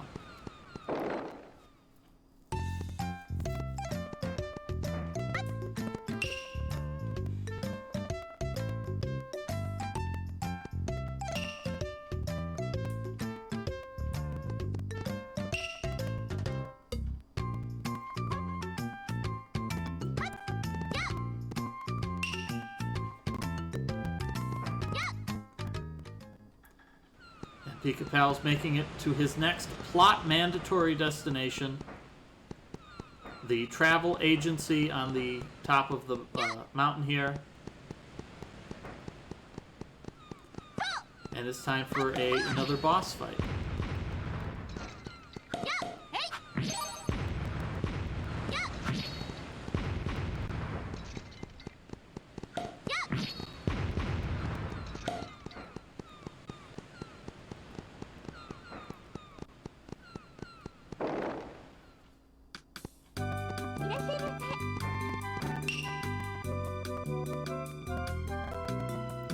Zenek Reverie struggling mightily to get the camera to go somewhere where he can see what the heck is happening.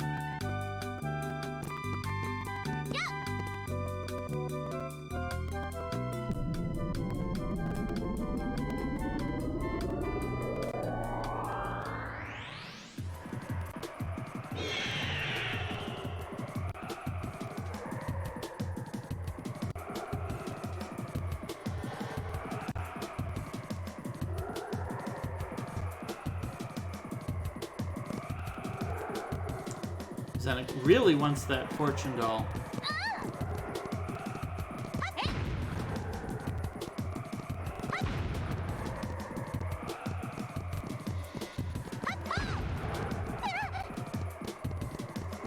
Alpha making very good use of EA's katana here to cut through these enemies without stopping.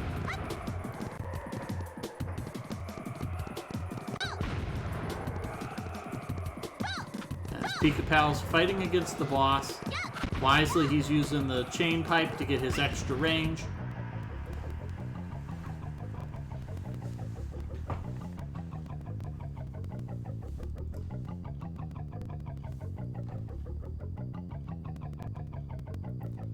Zenek is just about at the top here. Oh no, Zenek misses the jump. He's going to have to go around a second loop.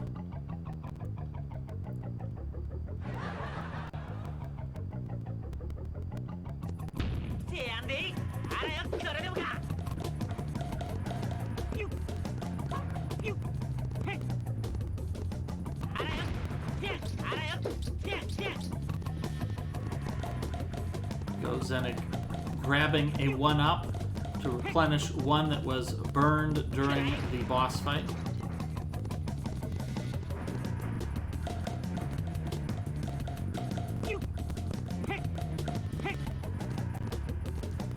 Zenek dropping down on that fortune doll. It's going to give him another heart container. Well, another quarter of a heart container.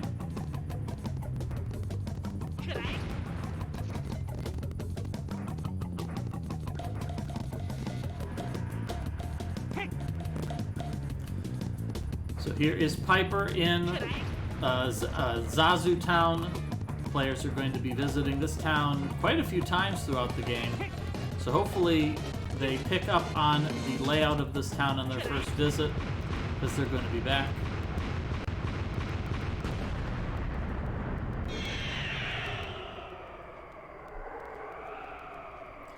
So Pika Pals and Alpha have defeated the giant robot and the dragon, and they discover that the dragon has been hypnotized by the villains, and the dragon will reward them with a magical flute, and this is going to be their item that allows them to warp anywhere they want to be. So this will make their life a lot easier later on.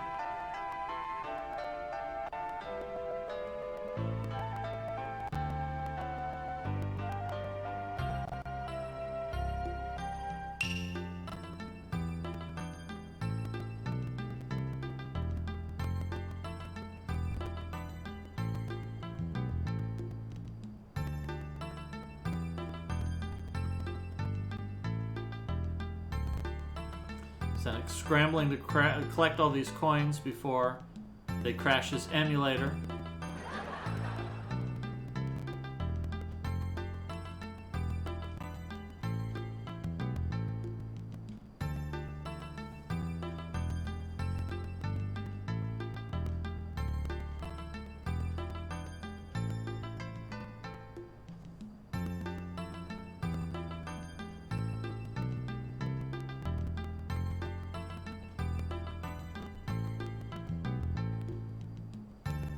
Oh, where the heck is Zenek? Zenek is on a boat in the middle of nowhere.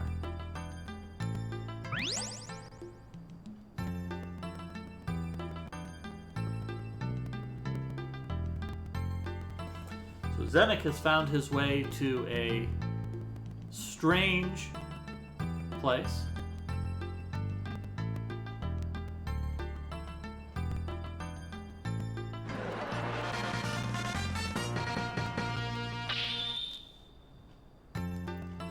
Alright, so Pika Pals has made the right decision here. After defeating the dragon, they find themselves at the foot of this staircase, and the correct way to go is to climb up the staircase. Zenek has had enough of Mr. Bones' wild ride and would like to go home. But there is no getting back into this boat. I think their only destination is to find a way to climb up this island.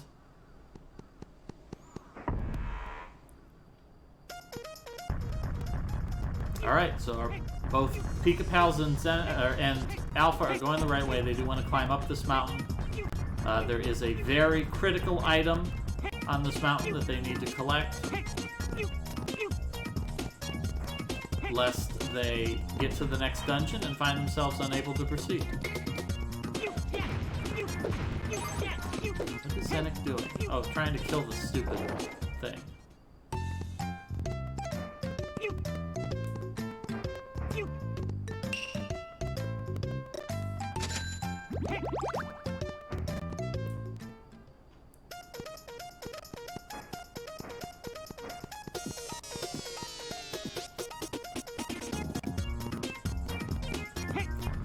Zenek is very unhappy with Getting Over It, starring Ibisu Maru and company. It's also not clear if Zenek knows how to control the camera. You do have to hold the R button to actually move the camera.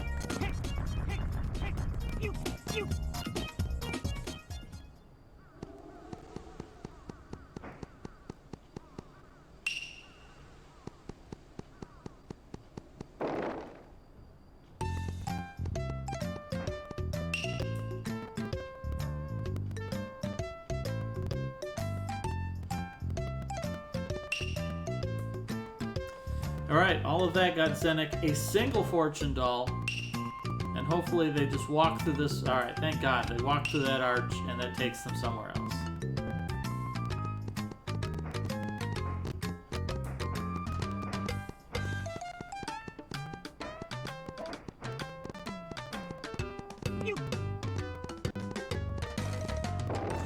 Looks like Piper is doing the fish collecting minigame. Now, does Alpha recognize that he has the ability to throw money? There it is.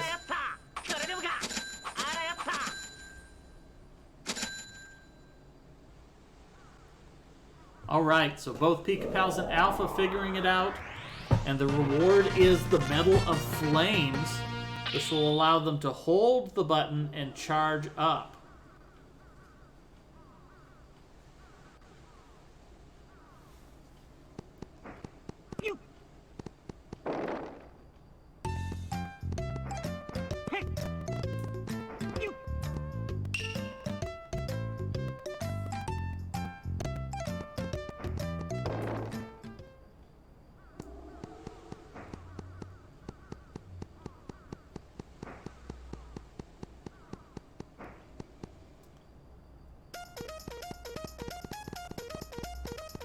Alright, Pika Pals figured it out. That'll be pretty important for the next dungeon.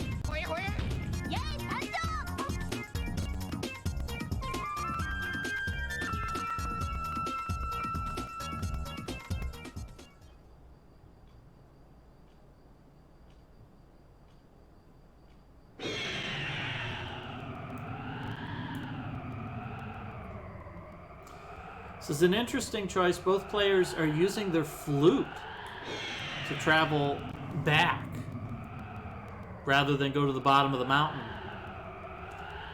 So I'm not sure how you get to Folky Poke Village But there's got to be a way, so we'll find out what it is.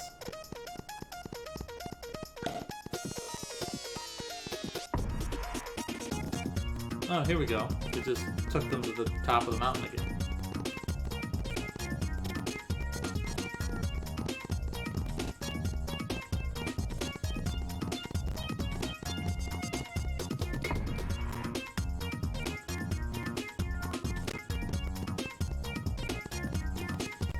Pika-Pals might actually be closer to the next destination. The progression from here is that they go to Foky-Poke Village, they find the hot springs, and then they learn that they can't go to the hot springs because it's blocked. They wind up getting sent back to Zazen Town in order to get a magic spell. So we'll see. We'll see what happens.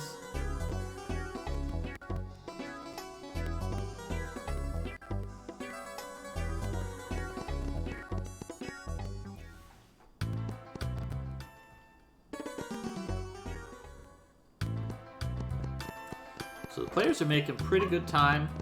Right now, I think everybody on the stream is set for managing to complete this goal within 4 hours. Which 2 to 4 hours was the targeted time.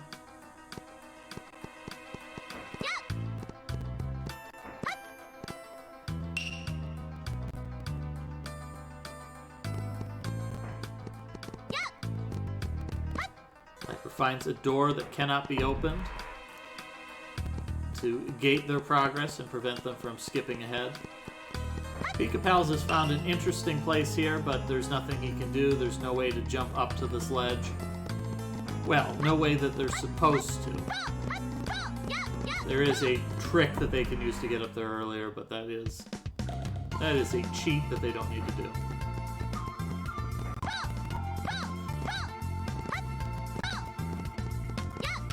Alpha may be the one who's in better shape right now because he is going to be on his way to the entrance to the next dungeon, although he won't be able to go through it just yet. So long as he is judiciously using his mini-map to make sure that he's not missing entrances.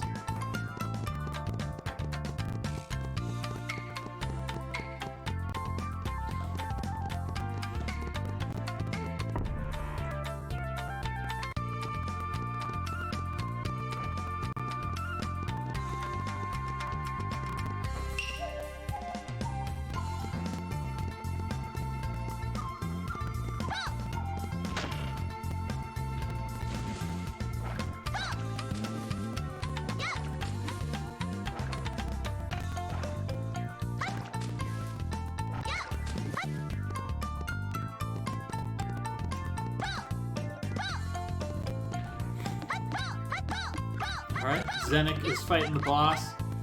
Zenik's in a good spot right now. He has a nice rice dumpling, and he's got some body armor. So he will be in good shape to not take any deaths for a while.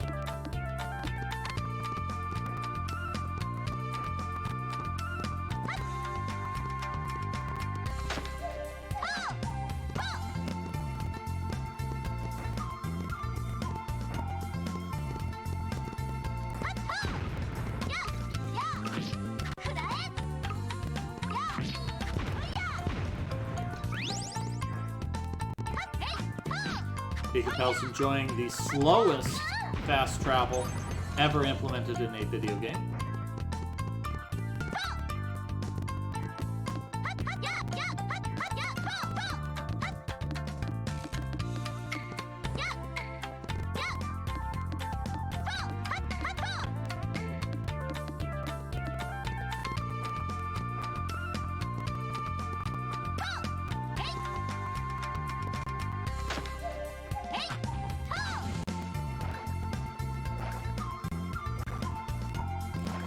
Piper manages to defeat Benkei and is going to be moving on to the next segment,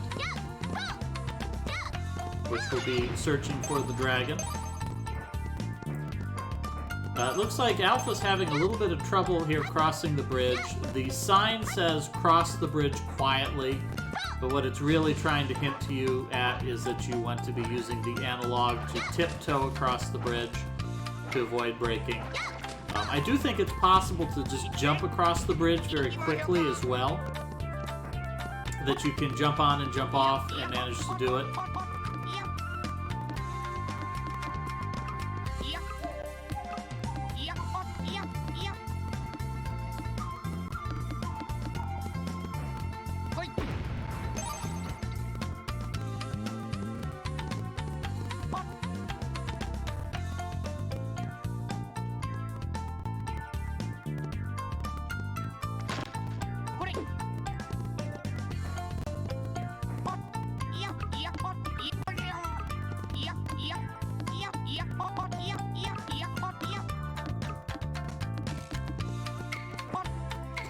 Alright, it's Zenic Reverie's turn to climb the mountain.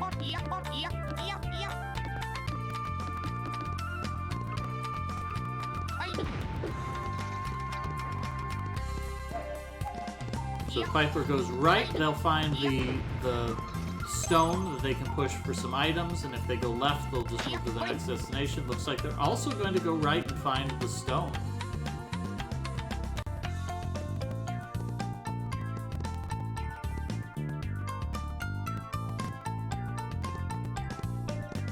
Alright, Alpha, it's analog stick time.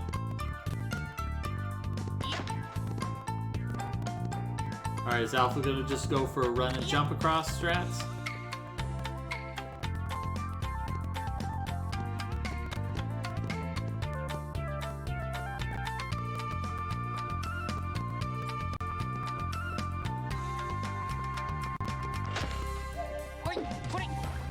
Alpha's struggling a little bit here with the push the analog stick a little bit mandatory segment. The good news is Alpha will only have to do this once and the game will never make him do this again. As long as he hits the coffee house in the next section. Oh, nicely. Zenic ducking under the boulders. Although it is possible also to just hit the boulders and smash them, because of course this is a video game.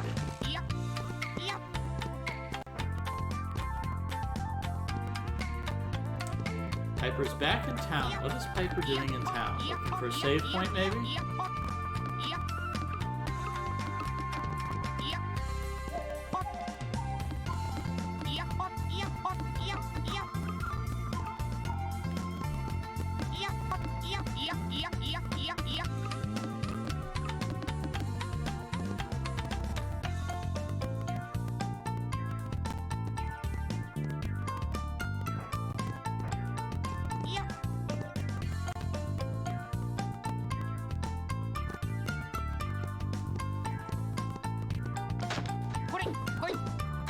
Still moving just too fast here. Alternatively, Alpha can just jump across the bridge. I'm pretty sure that will work.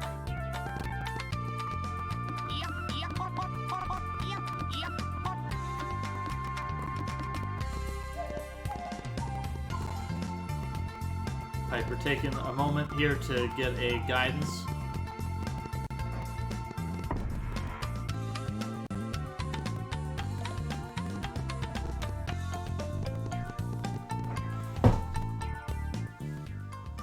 See if Piper is writing down all of these obscure Japanese words.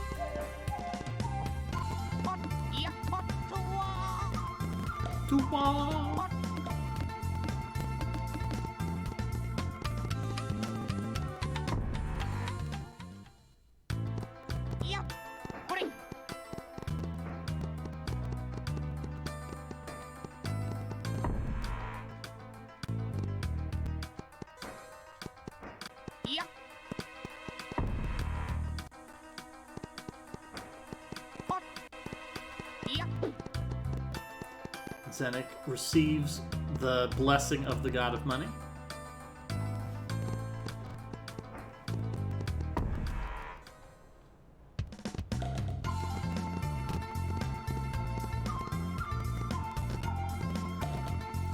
Alright, I have not been paying any attention whatsoever to Alpha. Did Alpha get across the bridge yet? Alpha's practicing walking very, very slowly.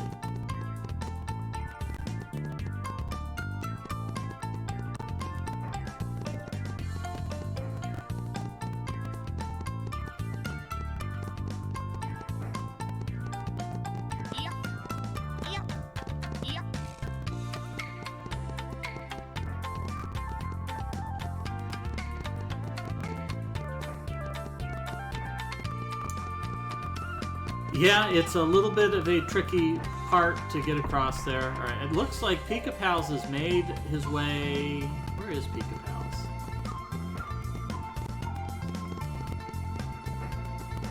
Oh, Pika Pals. All right, Pika Pals and Alpha are both on the Vine Bridge. Let's see if Pika Pals can figure it out faster.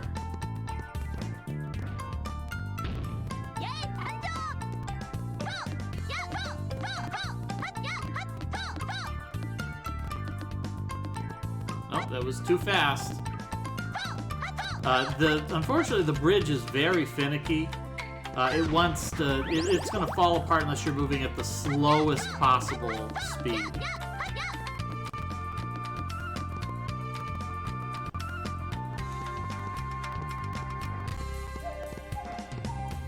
The alternative is to ignore going slow and to just run and jump across it real fast.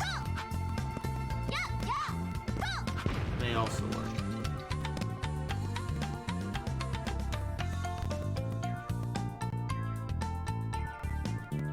Alpha's struggling to move his stick as little as possible. There we go. That'll work.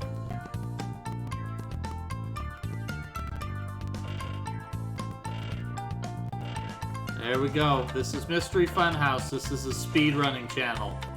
Alpha is speedrunning right now, everybody. This is what speedrunning looks like. Look at this blistering pace that Alpha is setting to cross this bridge. Oh my gosh, I can't contain my excitement.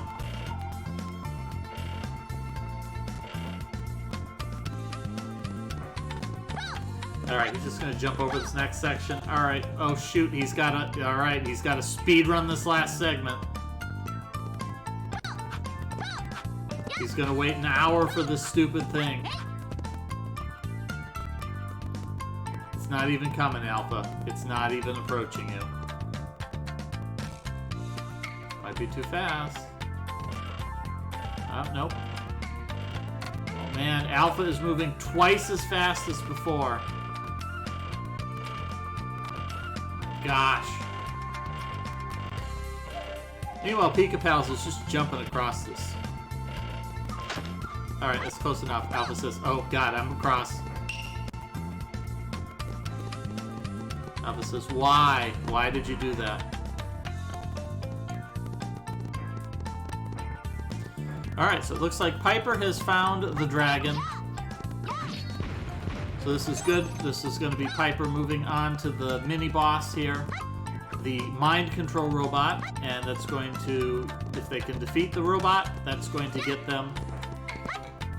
That's going to get them the flute that will allow them to teleport wherever they want.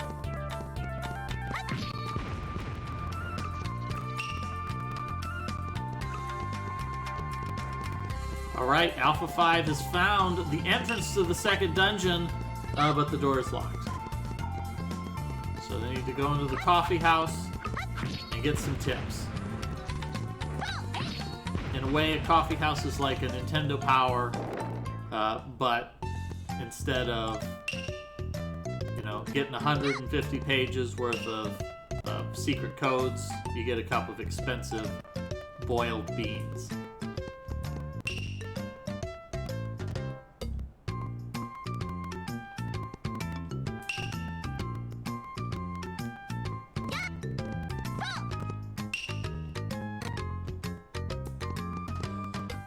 So, did Alpha understand the hints that he was given? He was told that a tiny person could fit in and that there was a dwarf in Zazentown. So we'll see if Alpha can pick up on the realization that he should be going to Zazentown now.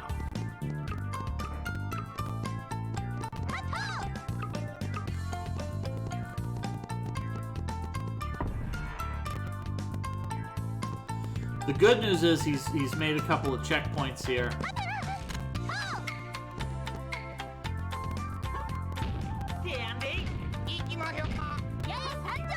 Oh, here we go. He's getting his flute out. He's going to play a little song for everybody.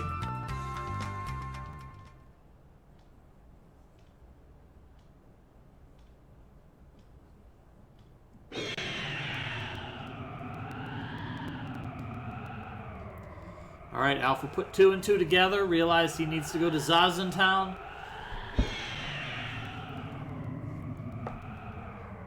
And it looks like Pika Pals maybe also put that same 2 and 2 together to equal that same 4, where that 4 equals Zazentown.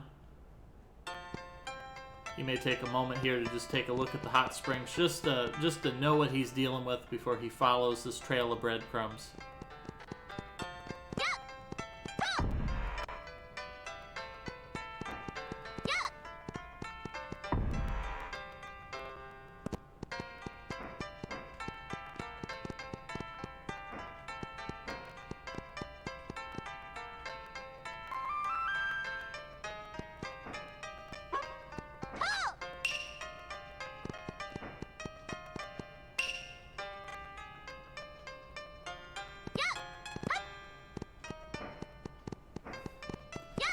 Alright, so our next destination for our players is they need to go back and talk to that little guy that they collected fish for before.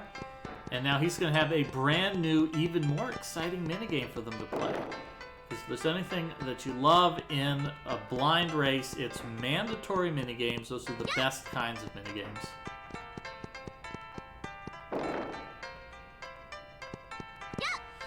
Zenik a little bit behind. Zenik is only here in Fokipoke Village. He's still got a little bit of traversal before he reaches the entrance to the next dungeon to discover that it is blocked off.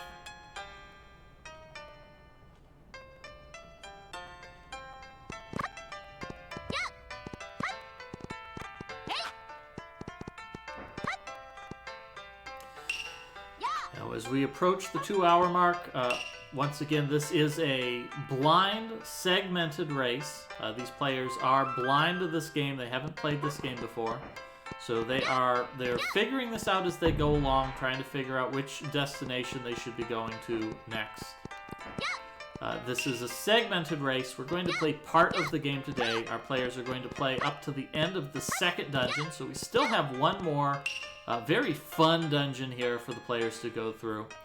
And then we're going to call it for this week, but we will return again next week, and we will play the next segment of the game, and then again and again until we finish it. I believe this game will take about 3 sessions, so we'll probably wind up finishing this full game in about 3 weeks, after which we will have another exciting game to play, leaning very strongly towards playing the Legend of Zelda Oracle of Ages for the Game Boy Color. There's a good chance that may be the next game on our docket, but we're still a ways away from that. In addition to the 4 players that we've got on the stream right now, we have another 5 people who are racing that there's not enough room to contain that many people in this stream. We also have playing along here, we've got Draconic Dawn, Nighty, both of which are not blind to this game, but they haven't played it in a while, so that they're not quite moving at a fast pace. We've got Lost for Words and Muware. I think Muware is another one of the played it a while ago, doesn't remember it, but is still joining us for the race. And we also have Someone 325 playing along. So we've got other players here, and who knows, we might see another player manage to pop up and take first place over these players. Although we've got a couple of really skilled players here, particularly Pika Pals and Alpha 5. They are talented runners who have participated in a number of our mystery tournament events. and placed extremely well. Alpha, a top 8 competitor, actually faced off against me to try to get 3rd place, and I think Alpha finished in 4th in that match. Zenik Reverie, another very skilled Mystery Tournament regular. So, would not be surprised in the least to see one of these players finish in 1st place. So it looks like Pika-Pals is the one to figure out the progression here, has found our Dwarven friend, who's going to encourage them to play a minigame. Alpha here, he's got the right idea. He's put together a couple of the hints to say that there's something important in the temple. But unfortunately, there's nothing he can do there just yet. He's got to find his NPC buddy.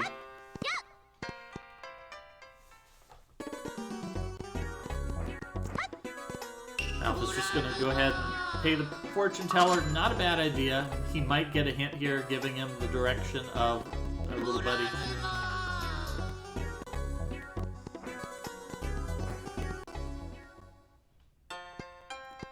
There it is. He got the instructions. Go to the Duck Creek.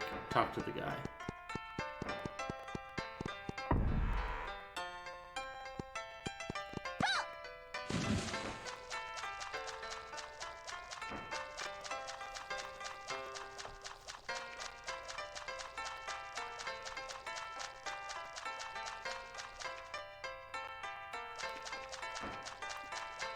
Pika-Pals finds out that he can only do this minigame as Ibisu Maru.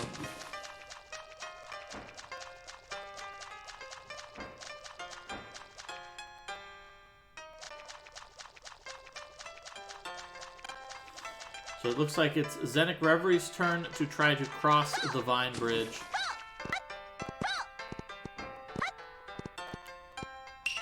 We'll see if Zenik can pick this up a lot faster than Alpha. This could be an opportunity for Zenik to pick up a lot of time here.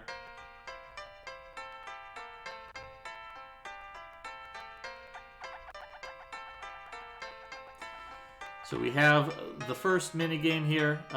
We will eventually have a total of 3 minigames, or 4 minigames that the players will play to unlock 4 different magic powers.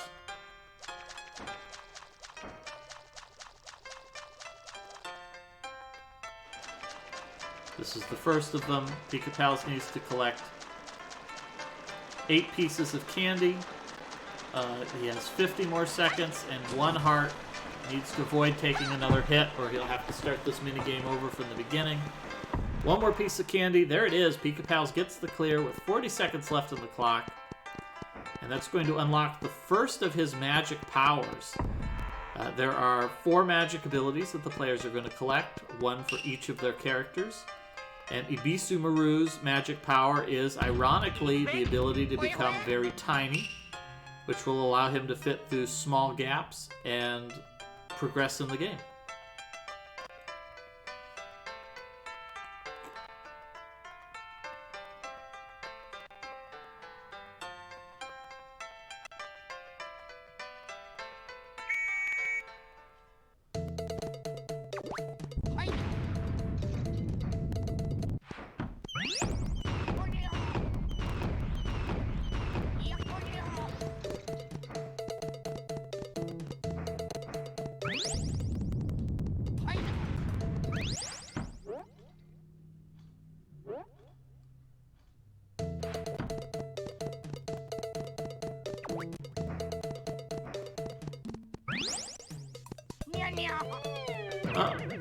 It looks like Alpha failed the minigame. He took too many hits. He's going to need to do it again.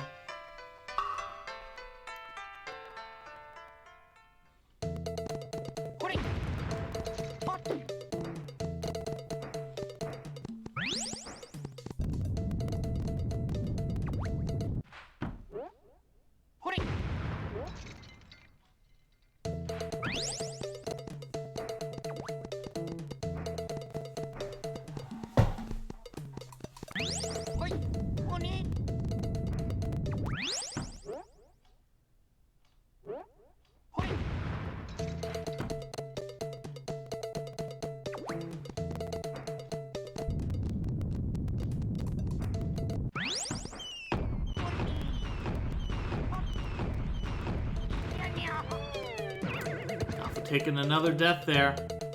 He's losing time. Alright, looks like Pika-Pals has used his magic to get into the hot springs and discovered that the locked door is actually just a cardboard placard. So we see Zenik here doing the real strategy, which is just run and jump across the bridge, and who cares about this going slow crap. But that Zenik is across and making his way to the entrance to the hot springs.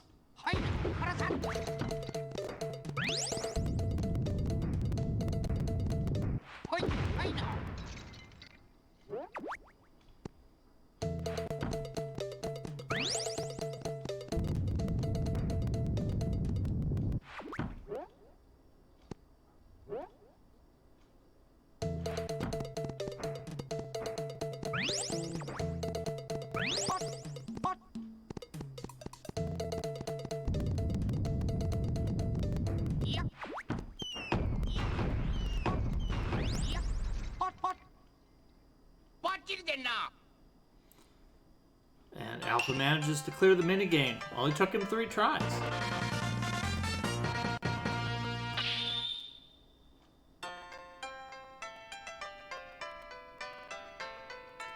Zenik really wants to crawl through this tiny little gap.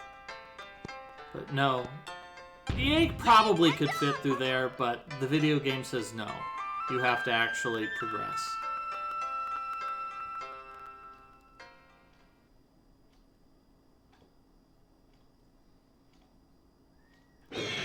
Alright, so Pika-Pals saw that sign there. It said Ghost Toys Castle, so I think he's got a good feeling that he's pretty close to the end of today's goal.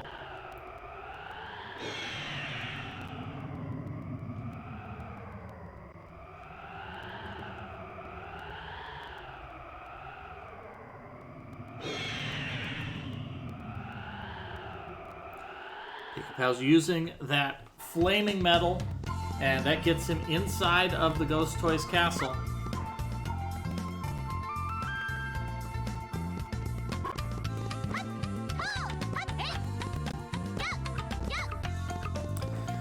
Looks like Piper might be a little bit lost here. After saving the dragon, the next destination, they really wanted to either go up the mountain to get to the shrine or down the mountain to get to Pokey Poke Village. And it looks like Piper decided to immediately use the flute to get to the nearest fortune teller for a hint.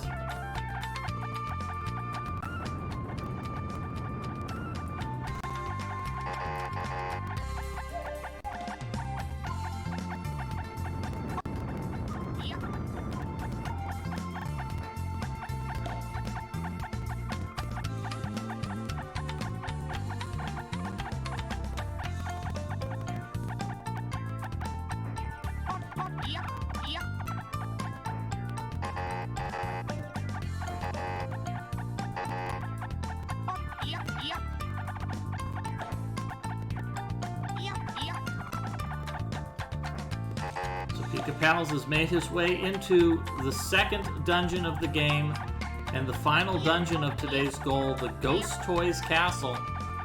Unlike the first dungeon, this is a little more complex and it has a little bit more of an interesting theme to it. The first dungeon was kind of plain.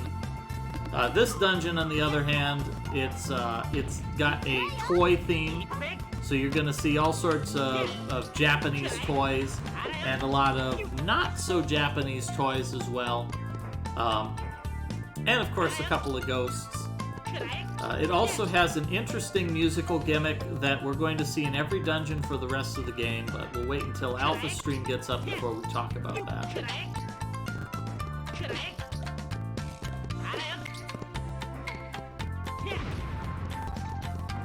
Alpha's almost to the entrance.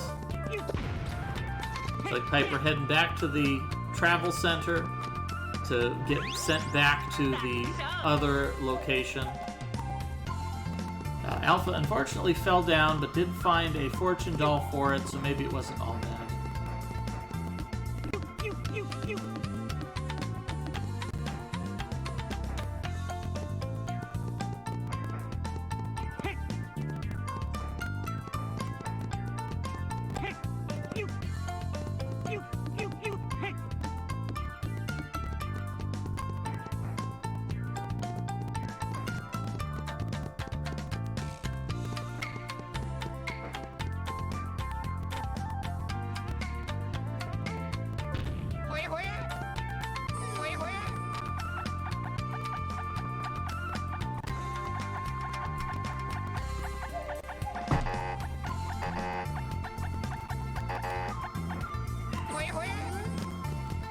See, Pika Pal's jumping across these shogi tiles.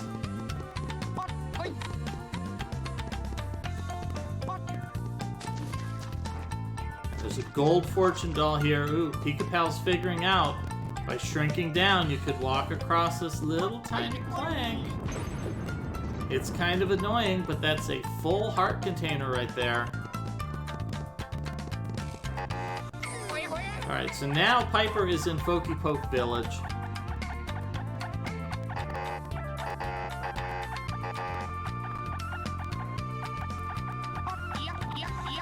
So there are 2 destinations that Piper can go from here. One of them is to find the mountain and climb up the mountain. That would be a big deal to climb that up and get some progression there. The other option is to head on down, and that will take Piper to the entrance of the hot springs, which will get them pretty darn close to the next dungeon.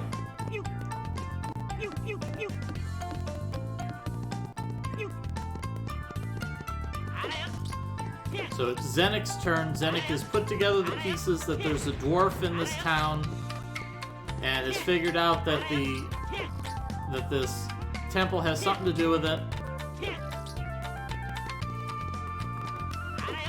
But unfortunately, there's nothing that can be done here. Gotta go to the river if Zenik would like to get to this minigame.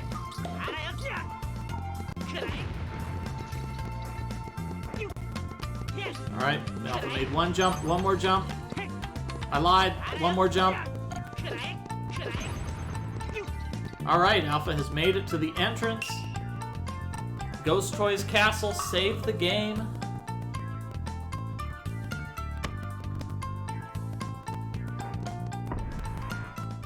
And this is it.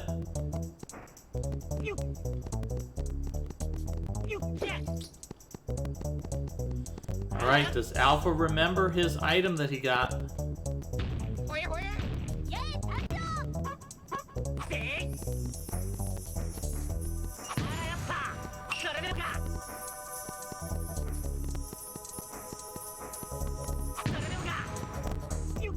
Alright, Alpha makes it in, and Alpha's gonna see an old friend, the trendy game.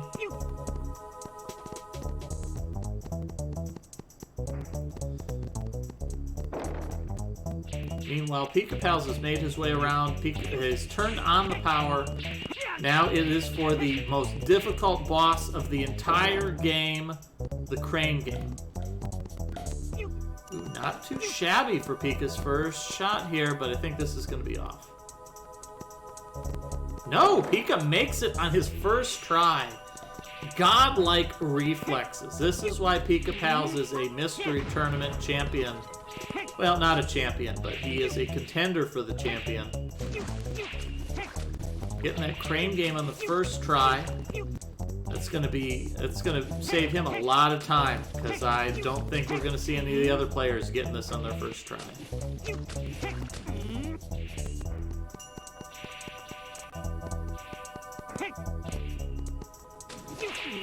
Oh, we've got this lovely theme here playing in the Ghost Toys Castle. You can hear it on Alpha's side.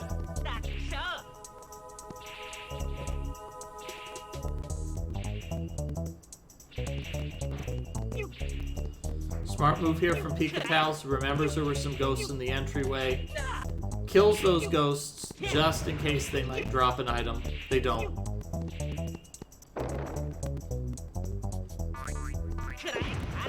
Zenik really wants to get up on this ledge. Unfortunately, he can't reach that until very nearly the end of the game.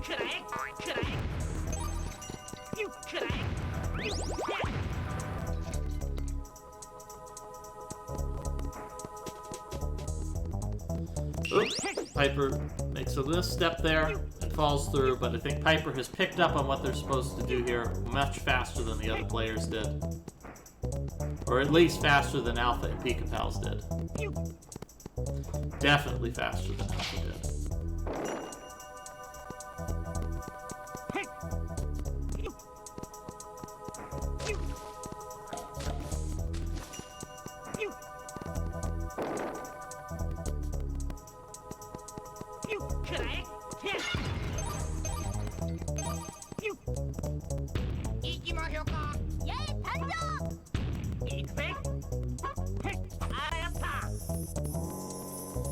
Alpha mistakes that elevator for a torch. That happens to me all the time. Makes it very awkward when I try to set the elevator on fire at the airport instead of just pushing the down button. The Alpha noticed that there was a underwater treasure, but unfortunately at this time the players do not have any way of traveling underwater. So Alpha has no choice here but just to hop across these shogi tiles.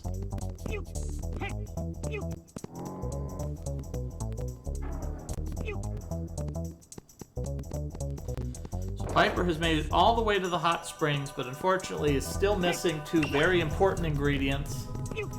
Needs to talk to the characters at the coffee house to trigger the next progression. Needs to go to Zazen Town and get the shrink magic, and then is going to need to go back to Foky Poke Village and climb the mountain.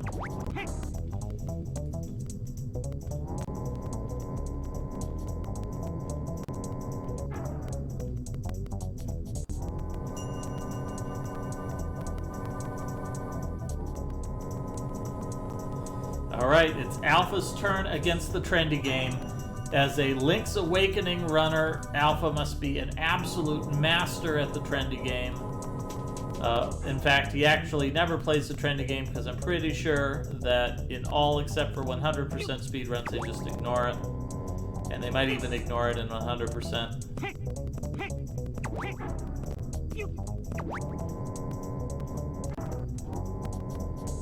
Ooh, is this close enough? This is looking kind of suspicious. Yeah, that's not close enough.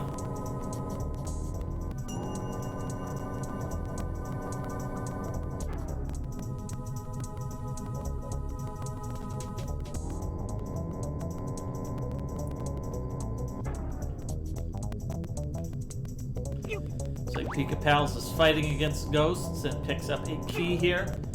Making nice progress in this dungeon. Ooh, that looks pretty good. It might be a little too far, though. It's not going to do it for Alpha. He's going to have to try again.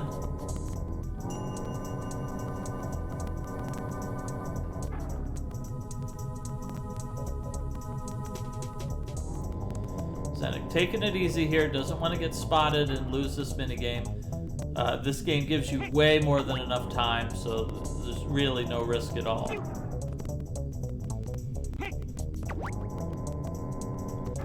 Alright, so Piper probably got the hint that they need to go back to Zazen Town in order to get an ability that's going to get them progression.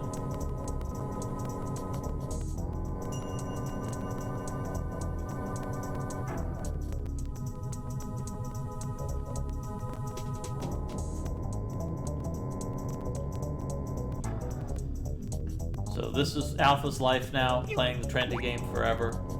This is basically where all LA Link's Awakening speedrunners, this is what hell is like for them.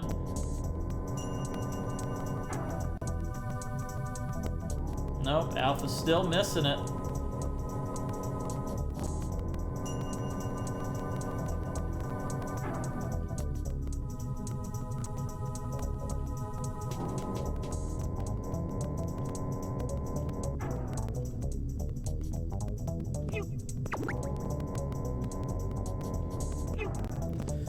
Alright, where is Piper right now?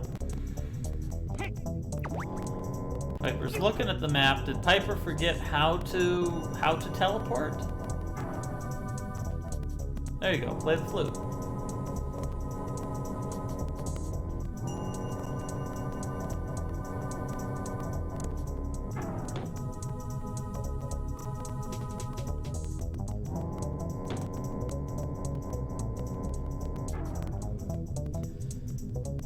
So I think that Piper does have the disadvantage of not having climbed the mountain and doesn't have the flaming metal.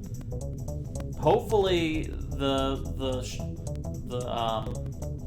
hopefully the fortune teller will continue to give them guidance on going that way, because Piper will absolutely need to climb the mountain and get the flaming metal in order to enter the first door of the dungeon. Meantime, Alpha has picked up the magical camera here, which is an extremely gimmicky item that really just you use it in the right rooms and it lets you progress.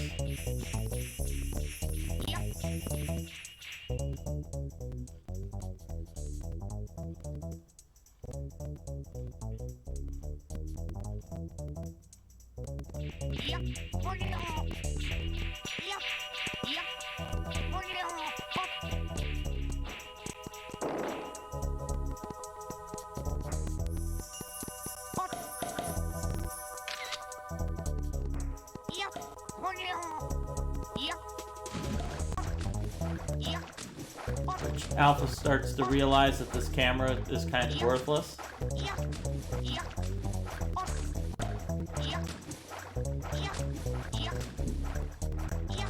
And also that he is going to live in this water forever now. So unfortunately this is not square edge, so he can't actually climb up on it.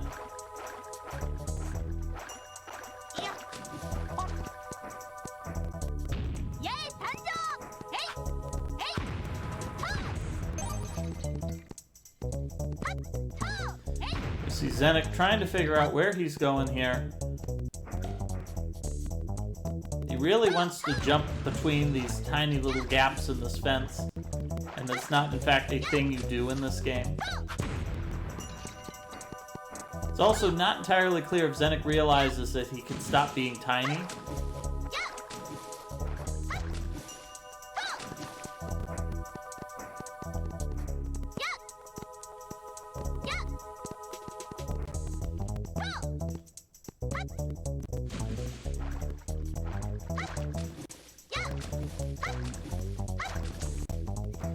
It's not clear if Zenek realizes that, like, once you go through the door, you can become big again.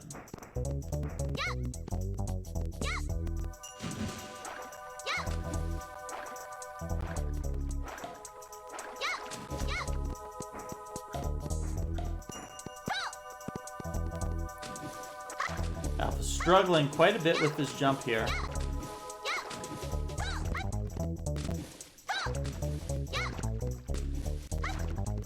Zenek is saying, I want to be big again, and realized that the power was within him all along.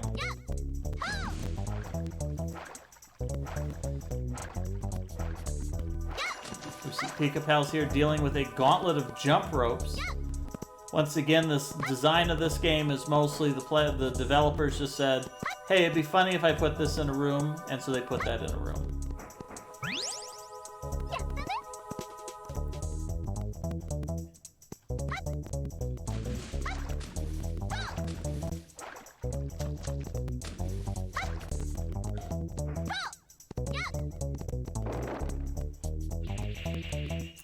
Val's finding a 1-up here in the dungeon that's going to get him another life, put him back at his original 2 lives.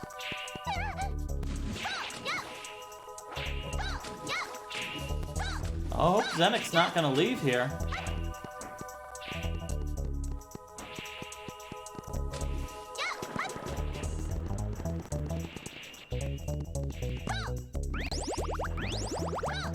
This game is very generous with health refills, which is one of the reasons why the armor is not that useful, because the armor will get depleted first, and then you'll pick up health refills and they'll be wasted, whereas the rice ball is last.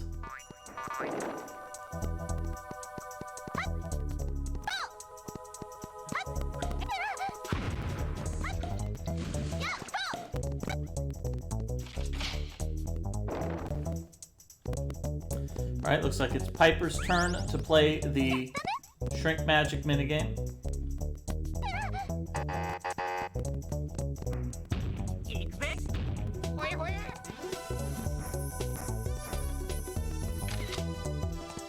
We see here Alpha's progressed sufficiently in the dungeon, and a new layer gets added to the music, which is, the first dungeon doesn't do this, but all the rest of the dungeons do. This is a fun little touch that makes it feel like you're progressing.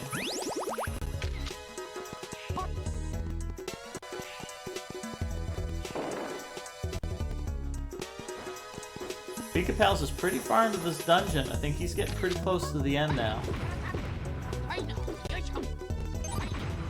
Piper picks up candy number 7. One more to go. Take it easy. Not gonna take a risk. Not gonna get spotted grabbing that last piece of candy. There we go. Piper finishes it up. It's gonna get shrink magic now.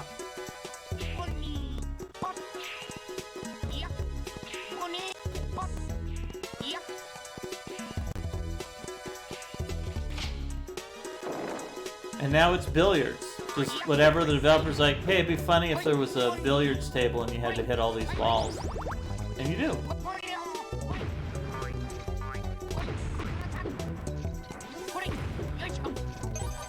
Thankfully, you just hit the balls and they automatically get sync.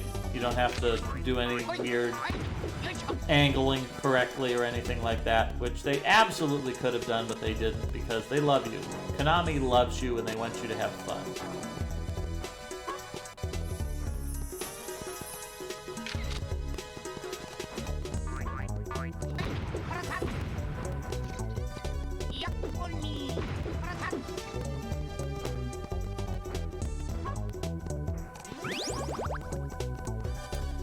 Alright, Zenik is at the entrance of the dungeon.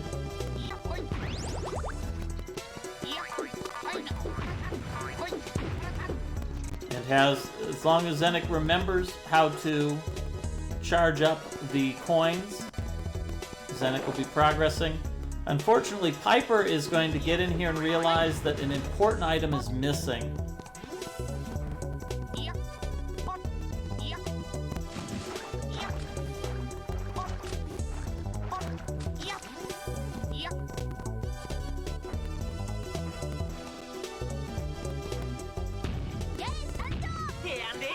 Unfortunately, Piper did not climb the mountain. Is the only player who did not do that as soon as they reached it. Which means that Piper does not have the flaming coins.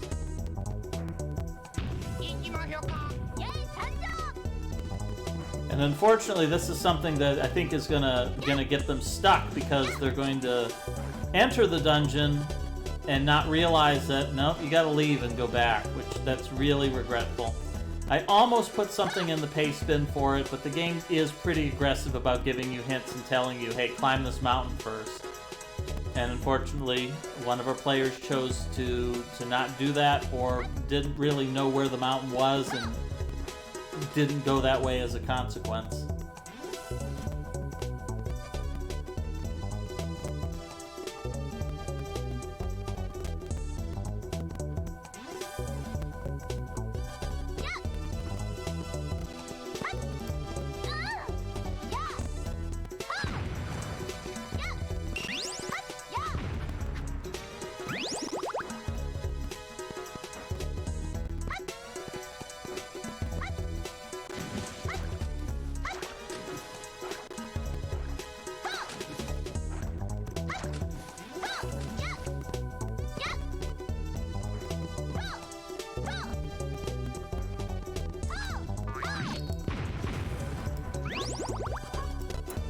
We've got our first finish here, Nighty finishing in first place with an SRL time of 2 hours, 24 minutes, 48 seconds. No surprise there, Nighty was not blind. And we see Pika-Pals here is very close behind. Pika-Pals is on the boss of the dungeon, a giant Daruma mecha.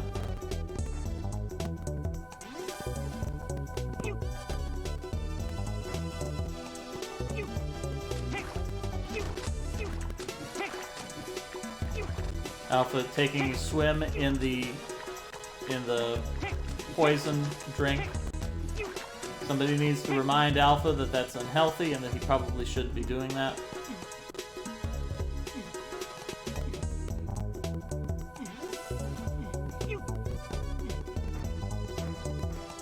He really wants that golden dumpling. Let's see if he can get that. If he can get that golden dumpling without taking a hit, that'll top him off. Oh, there it is. All right, he grabs it. So he's not going to waste his rice ball yet. That's nice.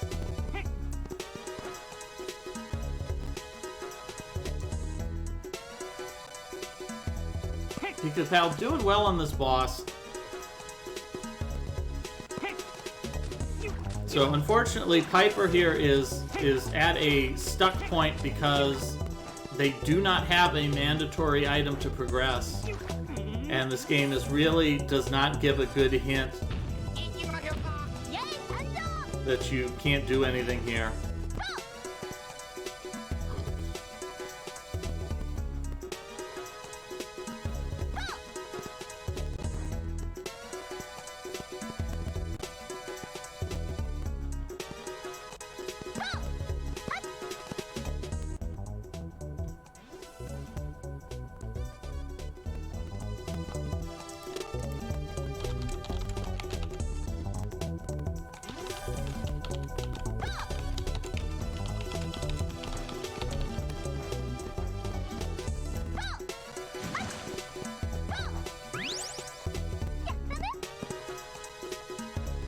So with that, Pikachu has finished. He's watching the final cutscene, at the end of which the game will prompt him to save, and he can hit that done. Alright, so it looks like Piper has left the dungeon and is going to travel. Poke Village is where they want to be.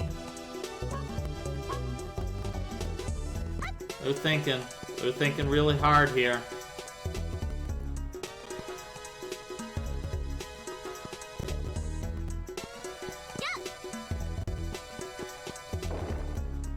They're thinking. I'm not sure what Piper's thinking, but they're thinking it hard.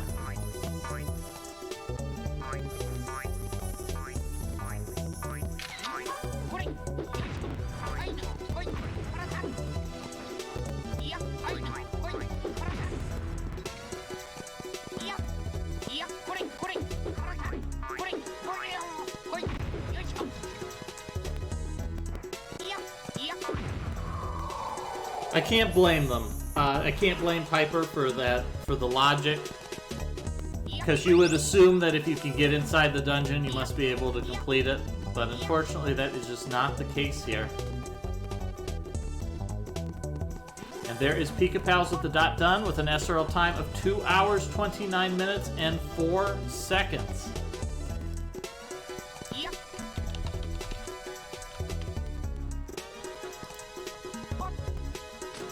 Oh, never mind. There is someone, 325, getting their dot done in. So we're going to go ahead and switch this over again. Let's catch Mooware.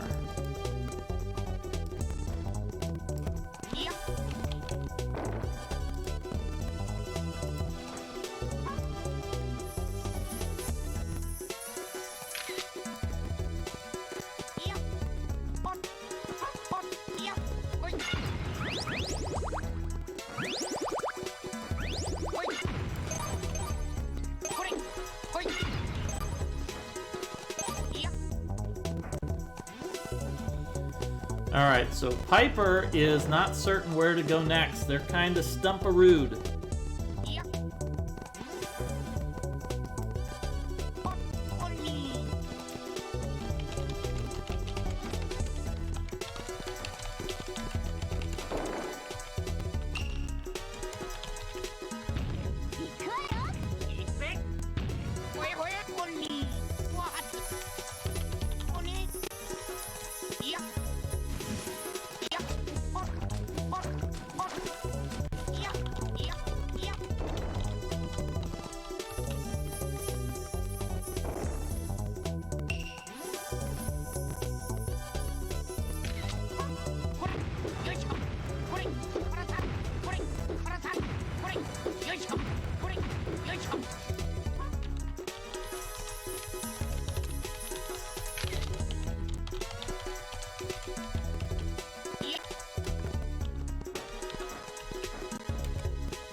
Looks like Zenik has successfully gotten the camera from the crane game. And they're going to be able to finally make some progression. We're already facing off against the boss.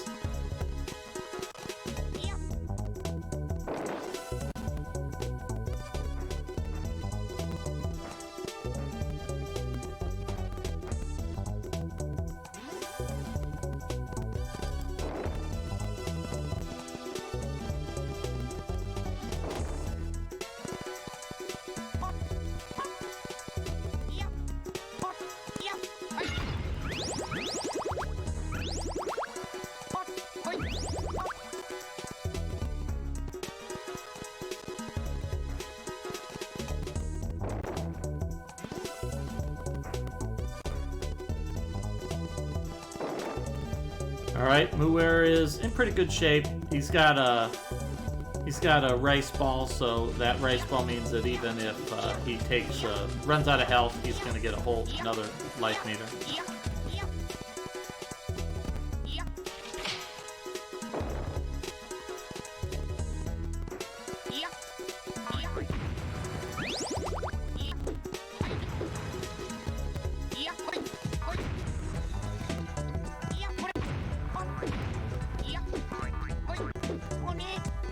Alpha making it pretty far here. He's gotten to the third theme in the dungeon. So he's getting to the last segment.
Alright, it's Alpha's turn to play Lunar Pool.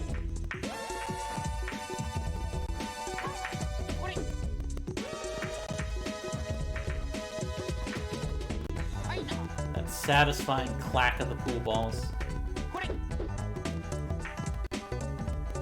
And Alpha's swinging his mallet impotently, and impudently.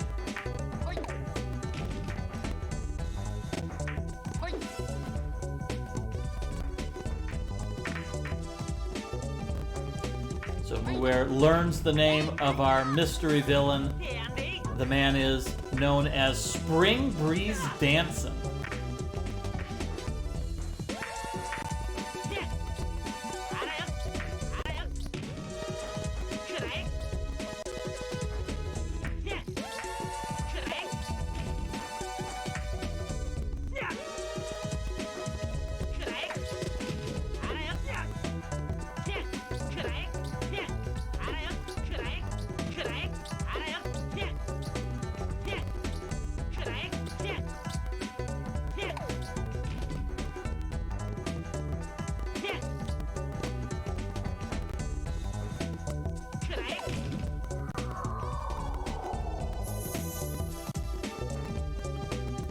Zenik really wants to cross this little bridge and get this golden idol.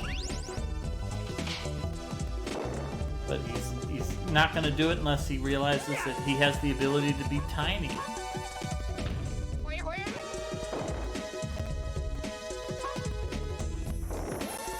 Or he's just going to jump across it like a boss and grab that in one hit.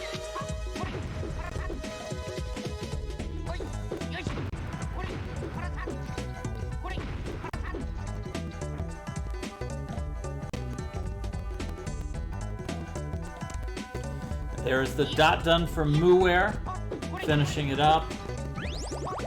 Let me see.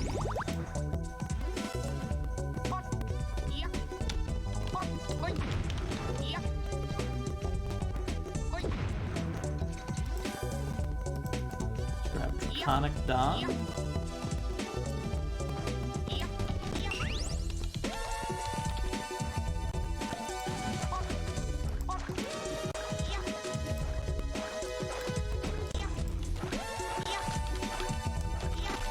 So with that, Muware has taken the 4th place finish with an SRL time of 2 hours, 36 minutes, 47 seconds.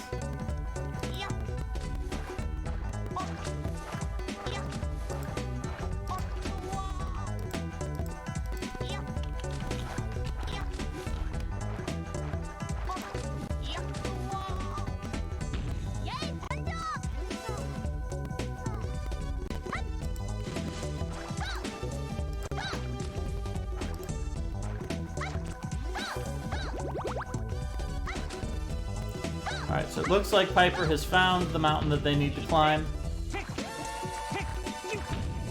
And then, thankfully, they won't lose very much time because they will be able to just teleport directly to the entrance of the dungeon.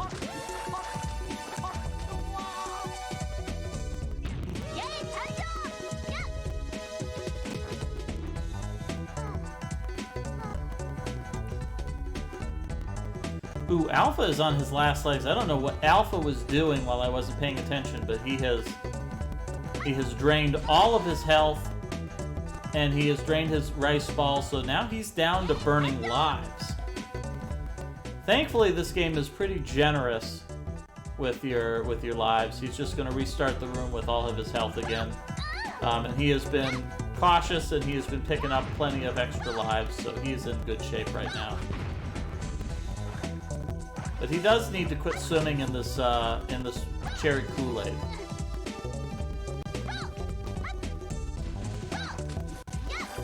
Alpha is wasting an incredible amount of health here.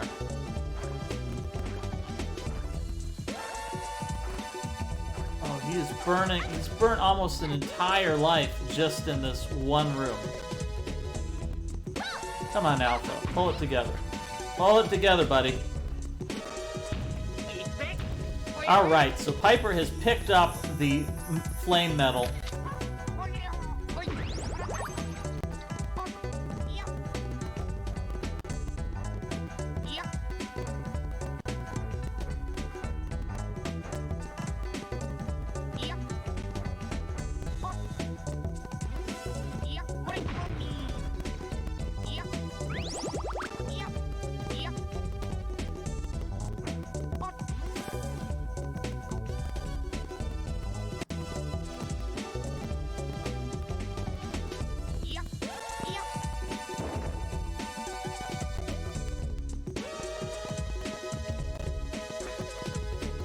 Alright, Alpha's pretty close here.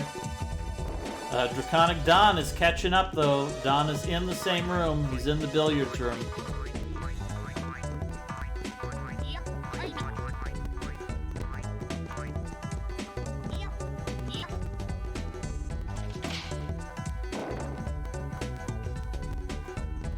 Dawn picking up pretty quickly on what he needs to do here. His interception skills. Oh, he takes a 3-ball to the face. A lot of people talk about being behind the 8-ball, but the 3-ball does not get nearly enough attention.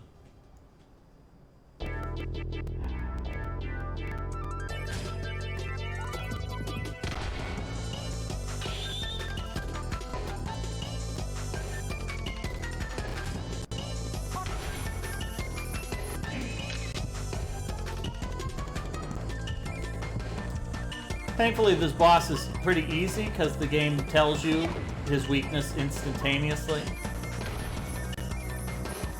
Right at the entrance of the room.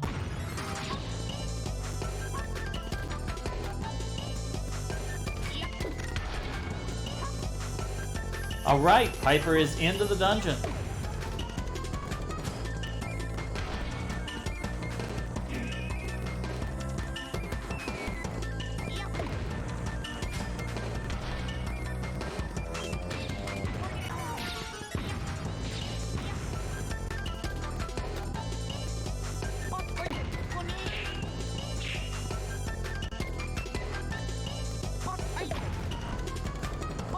This boss is kind of cool, but he's pretty easy.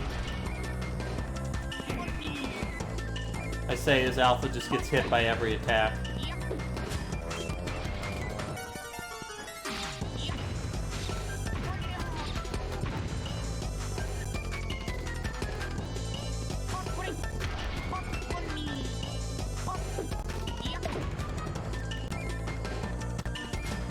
Alright, Draconic Dawn manages to pick up the diamond key, and in a twist of fate completely different from Alpha's playthrough, doesn't spend half an hour swimming in the cherry Kool-Aid, and so makes it out with 4 lives in the bank.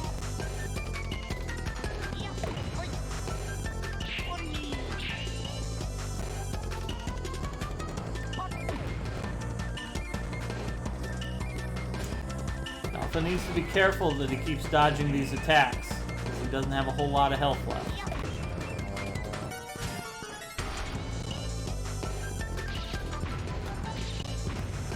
Alright, looks like Draconic Dawn is on the boss room.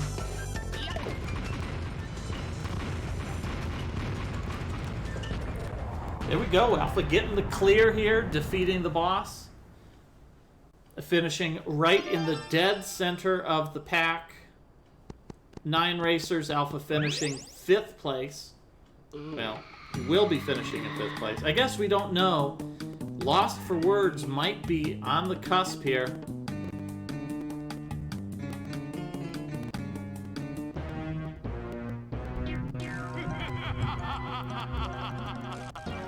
So Alpha is going to be learning the identity of his nemesis here.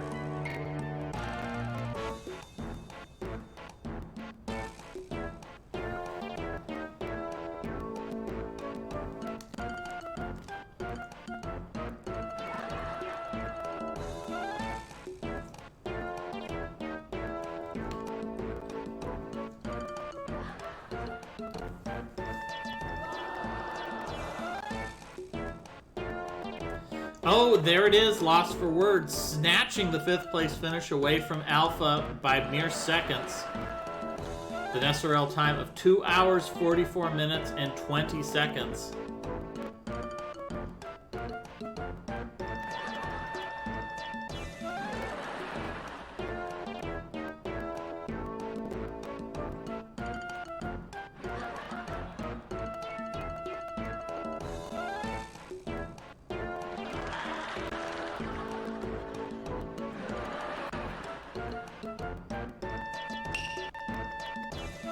Zenek taking a calculated risk here, jumping into the Kool-Aid to pick up a couple of Kool-Aid dumplings.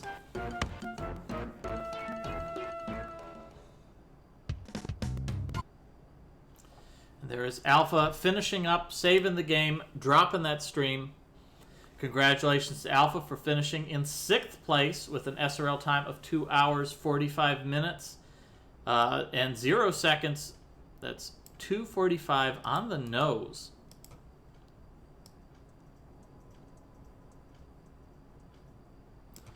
Let's see. So Piper has no audio.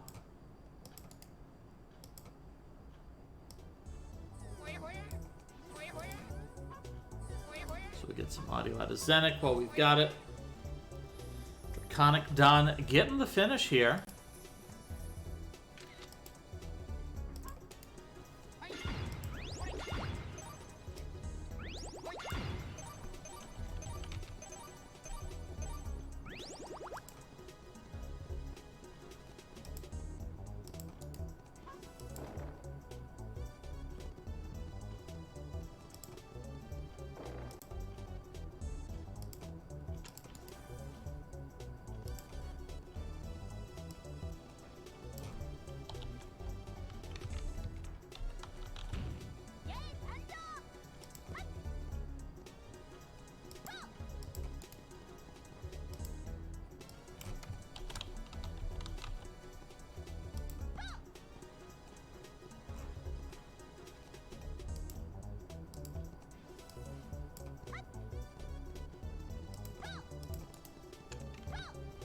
We'll be seeing a clear here from Draconic Dawn in just a moment.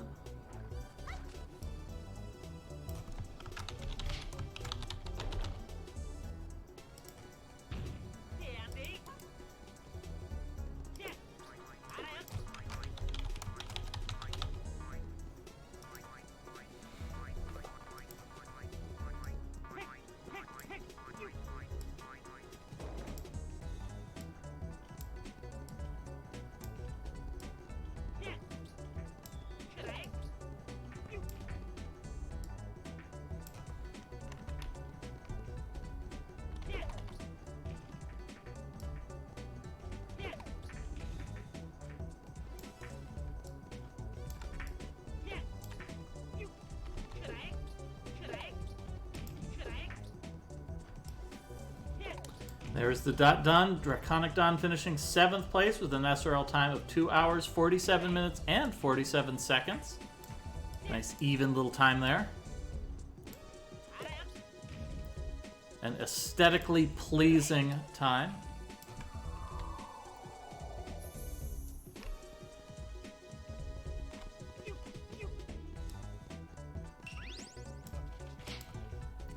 So then there were merely 2 racers left. Unfortunately, it looks like Piper had a little bit of a flub. They missed the hint to climb up the mountain, and that gave them a bit of a setback. But they figured out where to go, and they have managed to make up for it.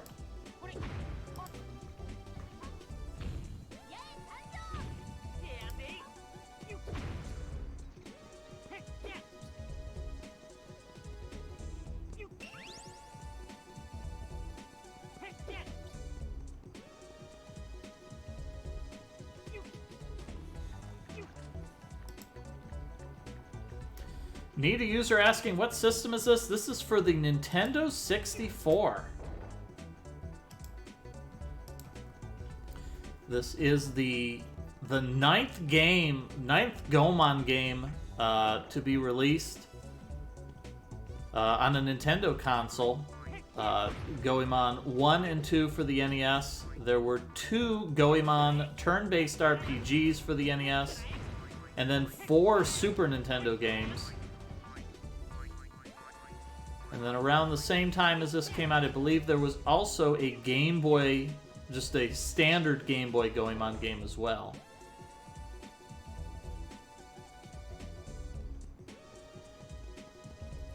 And here is Zenik at the final room, about to face off against the boss.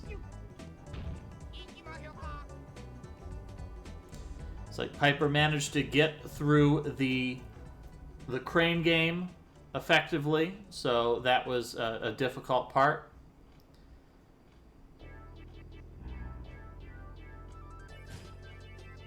Oh, needs to charge that camera a little more. Not charging the camera quite enough. There it is. 2 PSX Goemon games recently. I played the one where with the aliens, and I thought it was decent. What was the other one?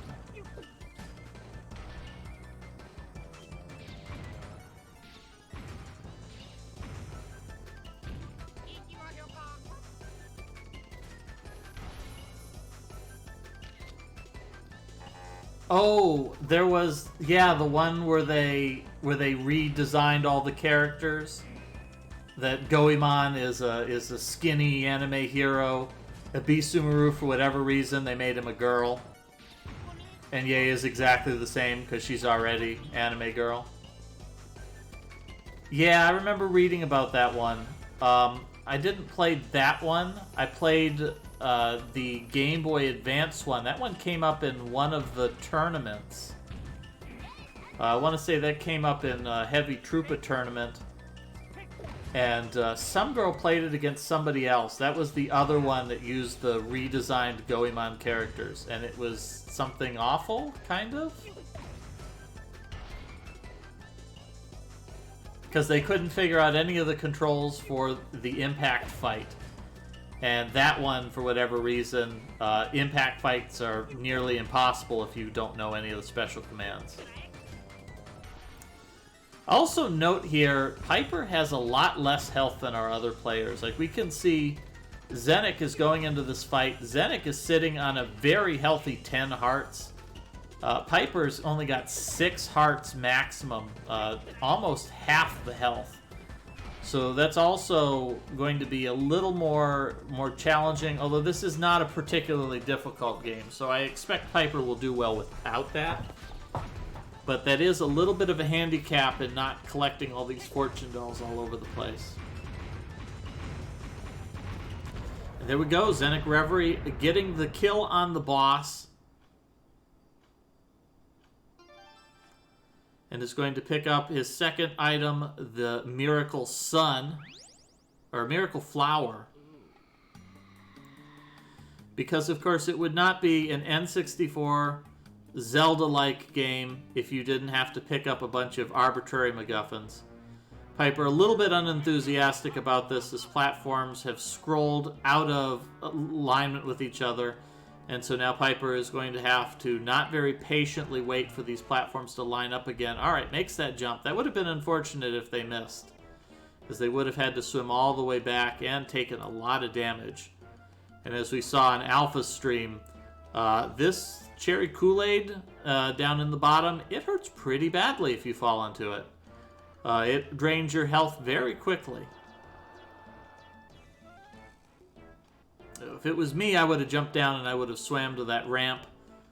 But it looks like maybe Piper is not feeling particularly like a risk-taking mood at the moment, which is fair.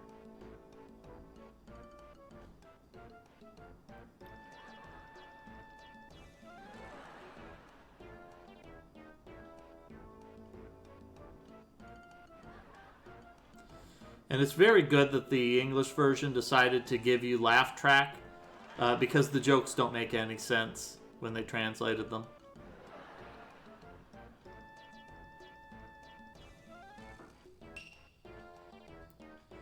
And there it is, the request to save your game in the adventure diary.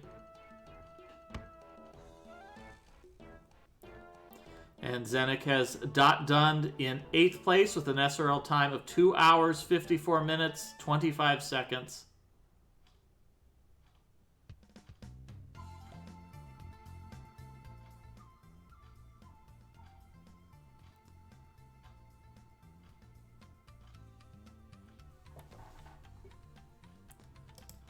Zenik taking a moment to admire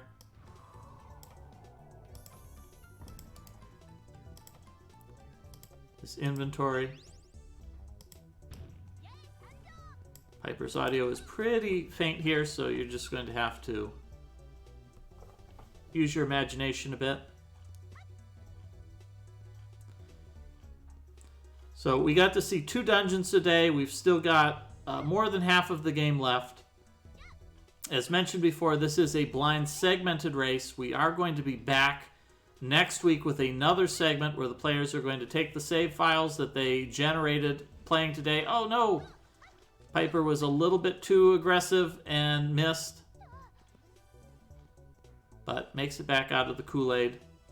This is a blind segmented race. We will be back next week. Our players will use the save files that they generated during today's race, and they will be picking up where they left off. We will see yet another dungeon with a jammin' soundtrack, even better than the dungeon that you saw tonight. So make sure that you tune in for that.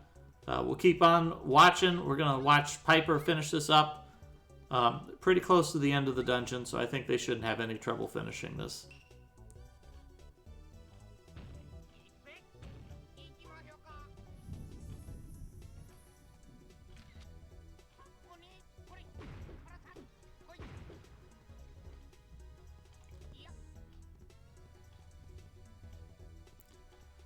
Piper sees something fascinating in the corner there. Sparkling red. Oh God! Don't fall in those. Those hurt. Are you not going to collect the other thing? Are you not going to pick up the giant glowing red thing? All right. Well, I guess you don't want it. Piper passing up the 1-up. I would have picked that up, but.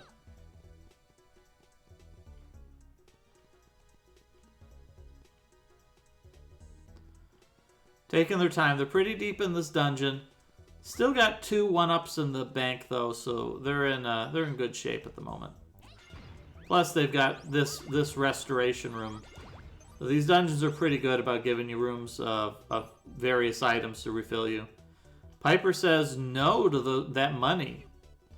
Not really sure what Piper's thinking right now. They might be under a little bit of stress. If you're not used to racing, Piper's not one that I've seen in these races. I don't know if they have been in our other tournaments. So this may be a case of Piper not entirely used to the stress of being in a racing environment. So there may be a little bit of stress of making decisions that you wouldn't make in casual play because you feel like I need to play something differently. What? What? What? Well, that's a hell of a way for the stream to end. Okay. Alright, good. There was a... Piper tempting fate, trying to make it happen again. Okay.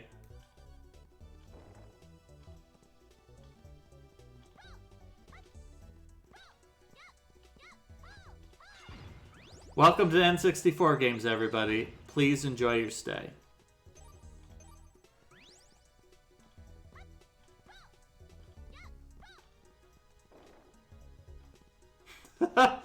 All right.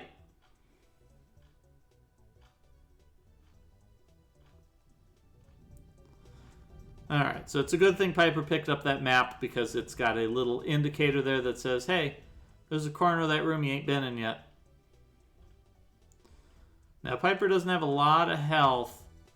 They probably could swim because there is a little ramp there. They were feeling particularly feisty and speed runnery. They could just swim across there. Oh, never mind.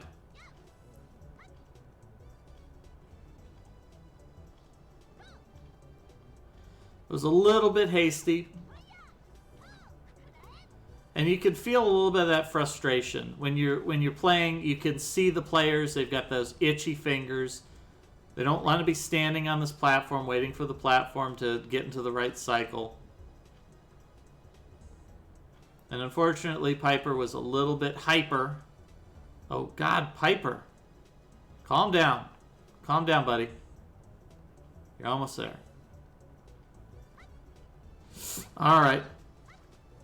Thankfully, there is a spot here where Piper can just get out. Come on, get out. Alright, nope, get out. Oh God, it hurts so bad.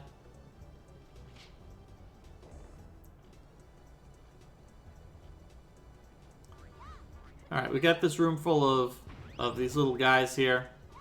Darumas. You can go ahead and chop these guys up for a little bit of health. If they'll drop some health. Maybe they don't want to drop any health. Maybe that's just not a thing they want to do.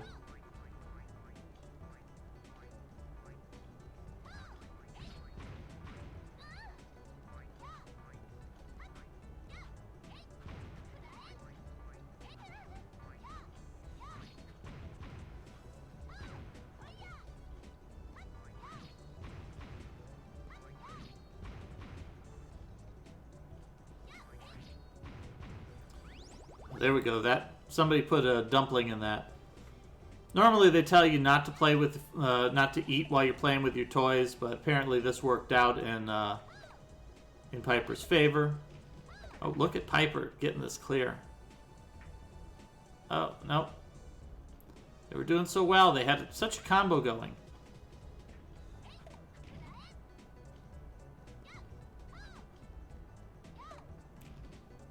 Six, 7. Nice speedy clear here. All right, nicely done.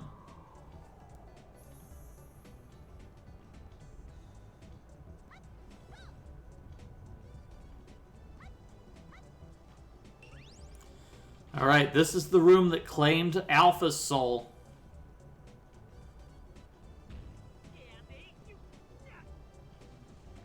Oh God.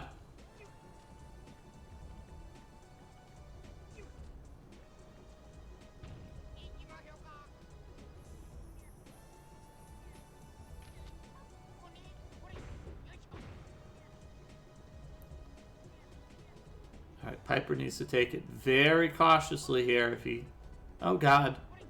Oh, God. All right. All right. All right. Picks up the golden dumpling.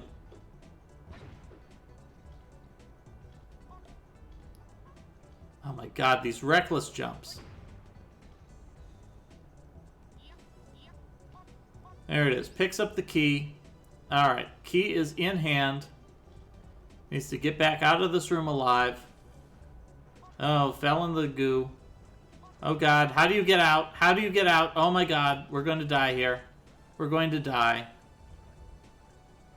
This is it. This is the end of our lives. Alright, Piper survives.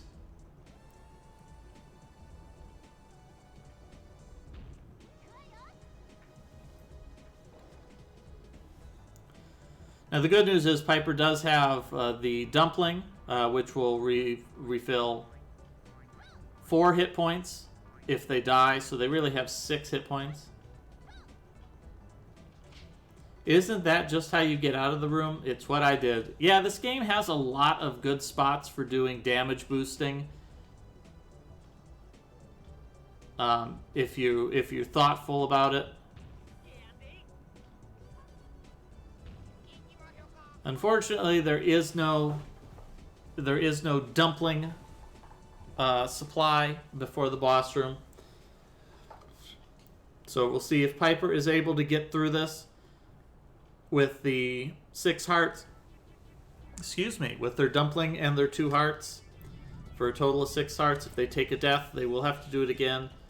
They do need to defeat this boss to lock in their progress. If this boss kills them 3 times, they will have to redo the dungeon.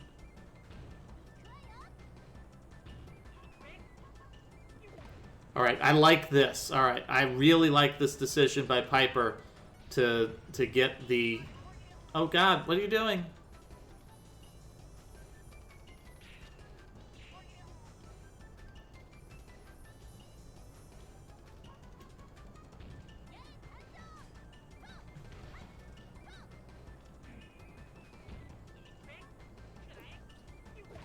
Alright, there we go. Picking up that you don't have to use the camera more than once. It's just use it once and you're done. Oh, God.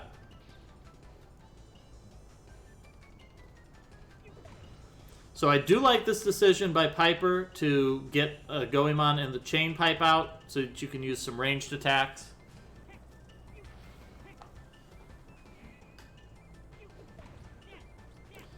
Alright, I think Piper's in a good spot here. Oh, I think they got an extra hit that cycle.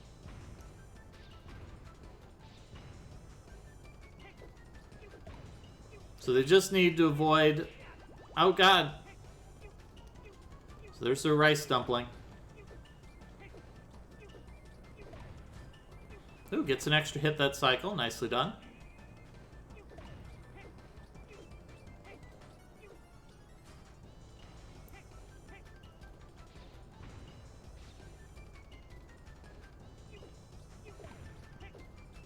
Ooh, fired a dud there.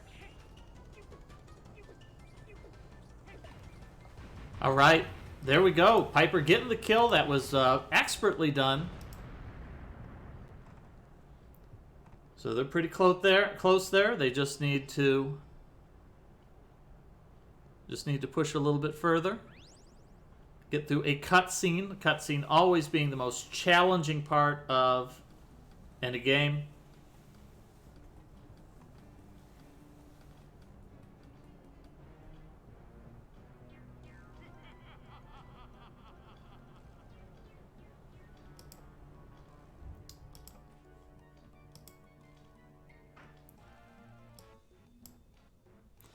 And so that brings us to the end of the broadcast, actually. This is our last player in the race. We're just waiting for Piper to finish up this cutscene, save their game, and lock in that 9th place finish. Everybody managing to finish the race here within about 3 hours. So definitely beating my estimate of 2 to 4 hours by a healthy margin. Everybody doing extremely well. As we mentioned before, we will be back with the next segment of this game next Sunday at 2 p.m. So if you enjoyed watching this, we've got another even more fun dungeon coming up in the next segment. So you'll definitely want to see that. In the meantime, we have a number of events going on here on the Mystery Funhouse channel. The Steam tournament is going on. How many segments? 3 segments in total. The game will take 3 segments, and this is probably going to be the longest one. The other 2 will be a little bit shorter. So we've got the Steam tournament going on, in which players are going to sift through their Steam libraries, identify games that they both have in their Steam library, and they're going to compete in that. So that's a fun tournament that's going to have a lot of probably a lot of popular games popping up in it because players are going to be picking up games that they actually purchased and played. There is the finish from Piper saving the game. And there is the dot done with an SRL time of 3 hours, 8 minutes flat. Everybody has done a great job in today's race. We also have our regular events. Allegedly, there are weekly blinds going on, but it sounds like those haven't really been planned. We are looking, if somebody is interested in taking over responsibilities for the weekly blinds, all you have to do is once a week, roll a little robot that's given to you. It'll tell you the name of a game. You play that game for however long, 2 hours, 3 hours. Make a pay spin and stream it. We're definitely looking for somebody who is interested in participating and running weekly blinds so that we can get those up and running again. We also have each Saturday afternoon. That's Saturday in the evening at, I want to say that goes on like 8 p.m. EST or something like that.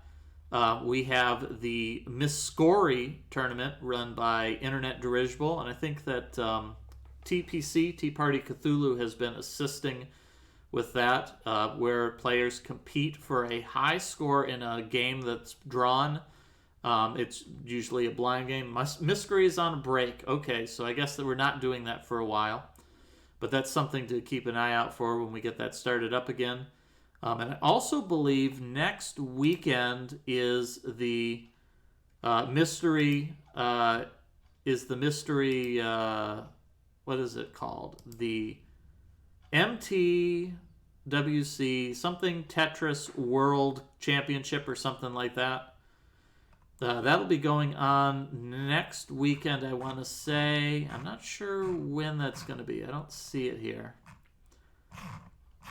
So at any rate, keep an eye out for that. I think next Sunday we're going to be having some Tetris going on. This is an event that Maurice, which you may recognize as the champion of Mystery Tournament, he has been encouraging players to participate by practicing Tetris. This is a low skill level. I say low. It's not a championship level Tetris tournament. It's open to everybody. If you're interested in playing, we do have a channel in the Discord for the Tetris World Championship. I think we've got like 5 or 6 players. No, 10 people currently. We've got 10 people signed up. Maurice promises there is in fact a prize for winning this essentially monthly event. Excuse me. There's a prize for winning the monthly event. So if you are interested in playing a little bit of Tetris, you should drop into the channel, ask for some help, and somebody would be happy to give you some guidance on how to practice for Tetris so that you can participate in a little high-score Tetris tournament. So I think that's everything that we've got going on. Once again, join us again next Sunday, and we will be playing the next part of Goemon, where we'll be visiting the festival castle. That'll be a lot of fun. So let's go ahead. Let's go ahead and let's raid. Sausage 948 is playing a pretty fun game. They are playing It Takes Two. Pretty sure this is a blind playthrough. So let's go ahead and let's check out It Takes Two with Sausage 948 and some kind of a friend. That's a very fun co-op game. I played that with my brother a while back, and I think it's a lot of fun for everybody to watch. It's definitely going to throw things into it. It's going to switch itself around quite a bit. So have fun watching that. Of course, some of you I think are going to check out Games Done Quick is going on this week, so make sure to check that out on the Games Done Quick channel. And have an excellent 4th of July, everybody. I know you folks in the United States are probably enjoying a holiday today and tomorrow. So enjoy your long weekends if you've got them. If not, well, enjoy the rest of your Sunday. And I hope you'll join us again here on the Mystery Funhouse channel. It's always a mystery what game we play, but we'll find out what it is together. Thank you for joining me, and I'll catch you folks again next week at the same time for part 2 of Mystical Ninja starring Goemon. Have a good night.